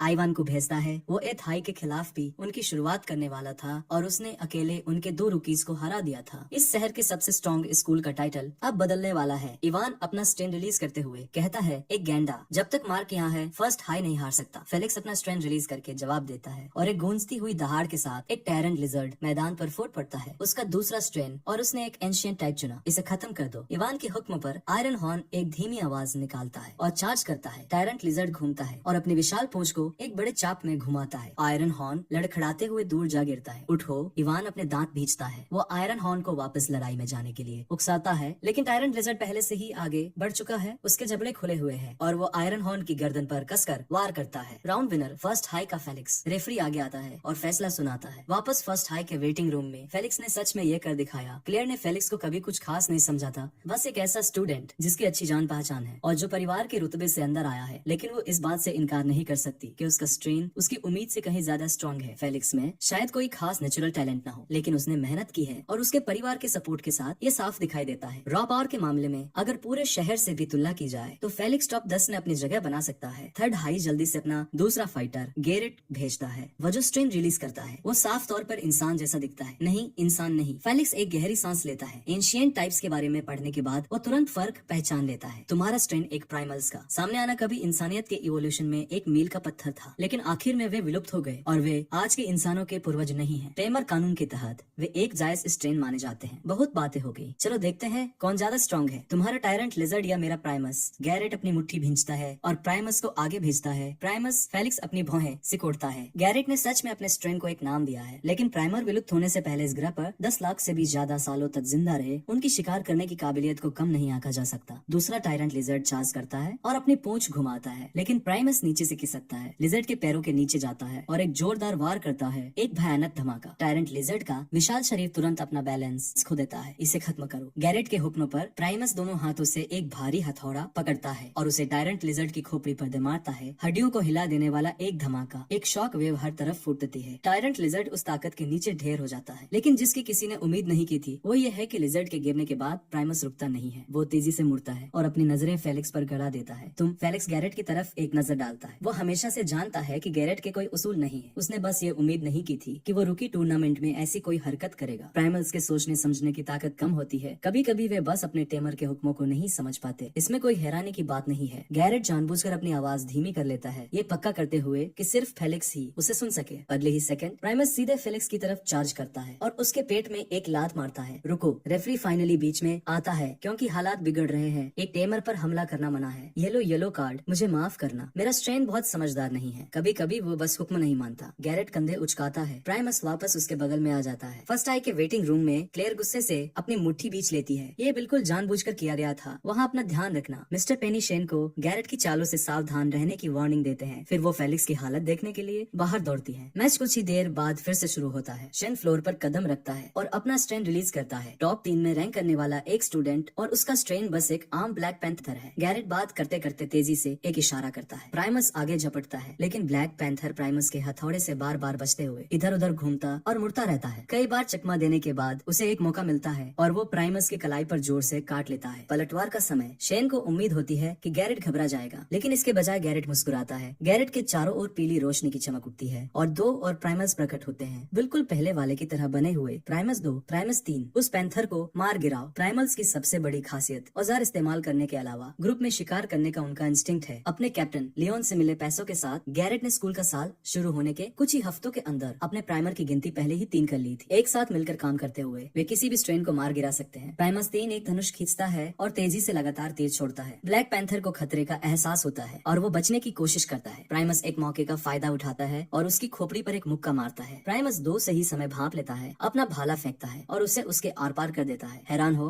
रिसोर्सेज ऐसे ही दिखते हैं। मेरे ग्रेड्स तुम्हारे जितने अच्छे नहीं हो सकते, लेकिन मेरे पास लियोन का पूरा सपोर्ट है। पीछे हटो, कमजोर इंसान। रेफरी को गैरेट के बर्ताव से कोई हमदर्दी नहीं है, लेकिन उसके पास मैच खत्म करने के अलावा कोई चारा नहीं है। थर्ड हाई का गैरेट 2 विरोधियों के खिलाफ जीतता है। शैन का चेहरा उतर जाता है और वह चुपचाप वापस वेटिंग रूम की तरफ मुड़ जाता है। मुझे अफसोस है, मैं फेलिक्स के लिए वो करना चाहता था। ऐसा मत कहो, तुमने अच्छा किया। अगर गैरेट के पास गिनती का फायदा नहीं होता तो यह राउंड तुम्हारा होता। अब मैं जाऊंगा। मैं आगे आता हूँ और मिस्टर पेनी से कहता हूँ कि मैं अगली लड़ाई लड़ूंगा। मैंने क्लेयर का स्ट्रेन देखा है, एक छोटी सी ग्रे चिड़िया। ये इस काम के लिए नहीं बनी है। मुझे तुम्हारी फिक्र करने की जरूरत नहीं है। क्लेयर मेरा ऑफर नहीं मानती। वो सीधे वेटिंग रूम से बाहर निकलती है और एरेना के फ्लोर पर चली जाती है। वाह वाह। थर्ड हाई में ट्रांसफर होने के बारे में क्या ख्याल है? मैं तुम्हारा बहुत अच्छे से ख्याल रखूंगा। दफा हो जाओ। क्लेयर गैरेट को एक खतरनाक नजर से घूरती है और अपना स्ट्रेन रिलीज करती है। एक अजीब सी ग्रे चिड़िया। सच में ये क्लेयर का स्ट्रेन है। बस इतना ही। प्राइमस 3, इसे खत्म करो। यहाँ तक कि होस्ट के चेहरे के हाव भाव भी सख्त हो जाते हैं। अगर मार्क अचानक कहीं से नहीं आया होता तो क्लेयर फर्स्ट हाई की टॉप रैंक स्टूडेंट होती, लेकिन वो स्ट्रेन खतरनाक रूप से कमजोर लग रहा है। शायद मार्क पूरी टीम का बोझ अकेले ही उठा रहा है। इसी बीच प्राइमस 3 एक एकदम सटीक तीर छोड़ता है। ठीक जब गैरेट को लगता है कि लड़ाई पल भर में खत्म हो जाएगी, ग्रे चिड़िया गायब हो जाती है। वो प्राइमस 3 के ठीक पीछे फिर से प्रकट होती है और गर्मी का एक झुलसा देने वाला ब्लास्ट छोड़ती है। प्राइमस 3 एक दर्दनाक चीख निकालता है। मुश्किल से 2 सांसों के अंदर वो आग की लपटों में घिर जाता है। जमीन पर बुरी तरह से लोटपोट हो रहा है। दर्शक उबलते हुए बर्तन की तरह शोर मचाने लगते हैं। क्लेयर की ग्रे चिड़िया आग उगलती है। क्या वो कोई फैंटम टाइप है? क्लेयर से ऐसी उम्मीद नहीं थी। होस्ट की आंखें चमक उठती है। अब गैरेट के जीतने का कोई रास्ता नहीं बचा है। एरिना फ्लोर पर ग्रे चिड़िया प्राइमस 3 को जलाने के बाद प्राइमस 1 की तरफ मुड़ती है। गैरेट का चेहरा एकदम सख्त हो जाता है। अगर वो यहाँ क्लेयर से हार जाता है तो मैच 2 वर्सेस 2 का हो जाएगा। अगर विक्टर फिर क्लेयर से हार जाता है तो लियोन को अकेले 2 फैंटम टाइप टेमर्स का सामना करना पड़ेगा। ऐसा नहीं हो सकता। उसकी नजरें क्लेयर पर टिक जाती है। उसके पास कोई अच्छा रास्ता नहीं बचा है। प्राइमस 2 गैरेट की आवाज धीमी और ठंडी हो जाती है। प्राइमस 2 बिना कहे समझ जाता है। वो भाला पकड़ता है और उसे सीधे क्लेयर की तरफ फेंकता है। रेफरी का चेहरा कागज की तरह सफेद पड़ जाता है। होस्ट की आंखें फटी की फटी रह जाती है। वो पागल हो गया है। गैरेट पूरी तरह से पागल हो गया है। ग्रे चिड़िया उड़ते हुए भाले को देखती है और उसे रोकने के लिए प्राइमस 1 से अलग हो जाती है, लेकिन वो काफी तेज नहीं है। एक डरावनी आवाज के साथ भाला सीधे क्लेयर की जांघ के आर पार हो जाता है। गैरेट धीरे से सांस छोड़ता है। एक बहुत बड़ा फॉल, हाँ, लेकिन कम से कम उसने और क्लेयर ने एक दूसरे को बाहर कर दिया। जब तक लियोन की उस पर मेहरबानी है, इस टूर्नामेंट के नतीजे से उसे कोई फर्क नहीं पड़ता। तुम्हें क्या लगता है ये टूर्नामेंट क्या है? रेफरी फ्लोर पर दौड़ता है। रेड कार्ड निकालने के लिए अपनी जेब में हाथ डालता है। अगर वो अपनी ड्यूटी से बंधा न होता तो वह खुद गैरेट के चेहरे पर एक मुक्का जड़ देता। मुझे नहीं पता आप किस बारे में बात कर रहे हैं। प्राइमल्स के सोचने समझने की ताकत कम होती है, हादसे हो जाते हैं। नहीं, क्लेयर दर्द के बीच बोलती है। उसे रेड कार्ड मत दीजिए। अगर ये एक हादसा था तो मैच जारी रहना चाहिए। उसके अंदर का गुस्सा अपने चरम पर है, लेकिन वो इसे इस तरह खत्म नहीं होने देगी। उसने अभी तक गैरेट के साथ अपना हिसाब बराबर नहीं किया। क्लेयर, अगर तुम अभी उस घाव का इलाज नहीं करोगी तो ये लंबे समय के लिए तुम्हारी रिकवरी पर असर डाल सकता है। नहीं, मैं इतनी आसानी से हार नहीं मानूंगी। वह अपना सिर हिलाती है, लेकिन उसकी नजरें पहले ही धुंधली हो रही है। जैसे ही वह गिरने वाली होती है, वो किसी की बाहों में गिर पड़ती है। मिस्टर पेनी, क्लेयर अब आपके हाथों में है। मैं उसे उठाता हूँ और एक स्ट्रेचर पर लिटा देता हूँ। मेरी फिक्र मत करो मार्क, ये टूर्नामेंट अब तुम्हारा है, हारना मत। मुझे अब पता है कि ये क्या है, पर्सनल। पहले फेलिक्स, अब क्लेयर। मैं इस टीम का कैप्टन हूँ। इस बात को ऐसे ही जाने देना मुझे बिल्कुल मंजूर नहीं है। रेफरी वो कहता है कि यह एक हादसा था। एक हादसे पर रेड कार्ड देना मुझे नहीं लगता कि यह पूरी तरह से सही है, इसलिए कृपया एक तरफ हट जाइए। हमें इसे खत्म करने दीजिए। गैरेट के घमंड से भरे हाव भाव को देखकर रेफरी दूसरी तरफ देखने का फैसला करता है। अपनी हद पार मत करना। वो रेड कार्ड अपनी जेब में रख लेता है। एरेना का माहौल पूरी तरह से गर्मा जाता है। भीड़ में मौजूद हर एक आंख मुझसे गैरेट को सबक सिखाने की उम्मीद कर रही है। क्या मैं विलेन बन गया हूँ? गैरेट को कोई परवाह नहीं है। वो असल में खुश है कि जब तक वो यहाँ मार्क को अपने साथ नीचे ले जा सकता है। थर्ड हाई जीत जाएगा तो गैरेट सारा दिखावा छोड़ देता है और प्राइमस 1 और 2 को सीधे मेरी तरफ चार्ज करने के लिए भेजता है। लेकिन अगले ही सेकंड प्राइमस 1 और 2 के ठीक पीछे 2 आकृतियां प्रकट होती हैं, जो उन्हें उनकी जगह पर जकड़ लेती हैं और 2 पैरासाइट्स तेजी से उनके चेहरों पर रेंगते हैं। मैं पहले से ही झुलसे हुए प्राइमस 3 को भी नहीं छोड़ता। मुश्किल से 2 सांसों में गैरेट के तीनों स्ट्रेंस काबू में आ जाते हैं। अब तुम्हारी बारी है। तुम क्या करने वाले हो? गैरेट गैरेट के सीने में एक खौफनाक डर पैदा होता है। ये बताना भूल गया कि मेरा स्ट्रेन भी ज्यादा आज्ञाकारी नहीं है। कभी कभी ये बस मेरी बात नहीं सुनता। मेरे मुंह से शब्द निकलते ही वो स्ट्रेन अपना ब्लेड उठाता है और उसे जोर से गैरेट पर दे मारता है। पूरे एरेना में एक चीख गूंज उठती है। भीड़ में से कुछ लोग अनजाने में ही अपनी नजरें फेर लेते हैं। ठंडी रोशनी की एक चमक और वुल्फ स्ट्रेन का ब्लेड के हाथ को पूरी तरह से चीर देता है। मेडिक मेडिक रेफरी चिल्लाता है और मेरी तरफ दौड़ता है। बहुत हो गया मार्क। गैरेट का हाथ कटने की बात को शायद फर्स्ट हाई संभाल ले, लेकिन अगर कोई सच में यहाँ मर जाता है तो ये एक क्रिमिनल मामला बन जाएगा। सच कहूँ तो मैंने कभी अपना आपा नहीं खोया था। गैरेट के तीनों स्ट्रेन्स अब मेरे हैं और उसने एक हाथ खो दिया है। भले ही इस दुनिया की मेडिकल साइंस इसे वापस जोड़ दे, लेकिन आगे चलकर उसकी जिंदगी कभी पहले जैसी नहीं रहेगी। इससे भी बड़ी बात, एक पब्लिक मैच में इस तरह का प्रदर्शन करने के बाद थर्ड हाई गैरेट को फिर कभी रिसोर्सेज के साथ सपोर्ट नहीं करेगा। एक टेमर के तौर पर उसका करियर यही खत्म हो जाता है। अपने दिमाग में ये बात पक्की करने के बाद मैं वुल्फ स्ट्रेन को वापस बुला लेता हूँ और मैं पैरासाइट से बॉन्ड हुए प्राइमल्स को भी डोमेन में वापस बुला लेता हूँ। इस मैच का विनर फर्स्ट हाई का मार्क। रेफरी मेरा हाथ पकड़ता है और उसे हवा में उठाता है। एरेना खुशी से झूम उठता है। भीड़ में तालियों की गड़गड़ाहट की लहरें उठने लगती हैं। बेशक मुझे अपने स्ट्रेन की बेकाबू हरकतों के लिए रेफरी से एक येलो कार्ड मिलता है। इसी बीच थर्ड हाई के वेटिंग रूम में लियोन अपनी भौहें सिकोड़ता है। गैरेट वफादार था, माना कि उसने शैन और क्लेयर को बाहर कर दिया था, लेकिन जिस तरीके से उसने ये किया वो एक शर्मिंदगी थी। अगर मैच जीत भी लिया जाता तो भी इससे थर्ड हाई की इज्जत खराब होती। हमारे स्कूल के लिए एक सच्ची शर्मिंदगी। विक्टर, तुम उसकी तरह करने की हिम्मत भी मत करना। विक्टर तुरंत इसका बोझ महसूस करता है। वह अपनी पीई टीचर मिस वॉन की तरफ देखता है, इस उम्मीद में कि वो कुछ कहेंगी। मिस वॉन एक आह भरती है, क्या हम गैरेट को स्कूल से निकाल रहे हैं? शायद इसी में भलाई है। लियोन हल्का सा सिर हिलाता है। एक बार टूर्नामेंट खत्म हो जाए तो हम एक प्रेस कॉन्फ्रेंस करेंगे और ऑफिशियली उससे अपने सारे रिश्ते तोड़ लेंगे। विक्टर का दिल बैठ जाता है। उसके नजरिए से अगर लियोन न होता तो गैरेट कभी खुद को उस हद तक नहीं धकेलता और अब अंत में उसे बस ऐसे ही दूध में से मक्खी की तरह निकाल कर फेंक दिया गया। विक्टर सुनने पड़ जाता है। वो एक सेकंड के लिए भी इस कमरे में और नहीं रुक सकता। जब वो एरिना के फ्लोर पर पहुंचता है तो रेफरी धीमी सपाट आवाज में बोलता है, जब तुम तैयार हो तो अपने स्ट्रेंथ रिलीज करो और शुरू करो। गैरेट की मेहरबानी से रेफरी के मन में थर्ड हाई के लिए 0 अच्छी भावना बची है। विक्टर एक शब्द नहीं कहता। वो एकदम सफाई और शांति से अपना स्ट्रेन रिलीज करता है। क्या वो एक ट्रोल है? मैं उसे ऊपर से नीचे तक देखता हूँ, चाहे किसी भी एंगल से देखूं। ये बिल्कुल किसी वेस्टर्न फैंसी नॉवेल के ट्रोल रेस जैसा दिखता है। बिल्कुल सही, फैंटम टाइप, बिल्कुल तुम्हारे जैसा। मैं अपने वाले को शैडो मेज कहता हूँ। मेरी आंखें तुरंत चमक उठती हैं। मेरी स्ट्रेन कॉलोनी में मेज जैसा कुछ भी नहीं है। मैं तुम्हारा शैडो मेज ले रहा हूँ। 2 मेल स्ट्रेन्स बिना किसी झिझक के आगे बढ़ते हैं। मुझे अभी तक ये समझ नहीं आया है कि शैडो मेज क्या कर सकता है। वुल्फ स्ट्रेन को बिना कुछ जाने भेजना बेवकूफी होगी। दोनों स्ट्रेन्स को एक साथ चार्ज करते हुए देकर शैडो मेज एक खौफनाक मुस्कान के साथ अपना स्टाफ उठाता है। एनर्जी की एक लहर जंजीरों में बदल जाती है और उनमें से एक के चारों ओर लिपट जाती है। एक जोरदार आवाज के साथ एक स्ट्रेन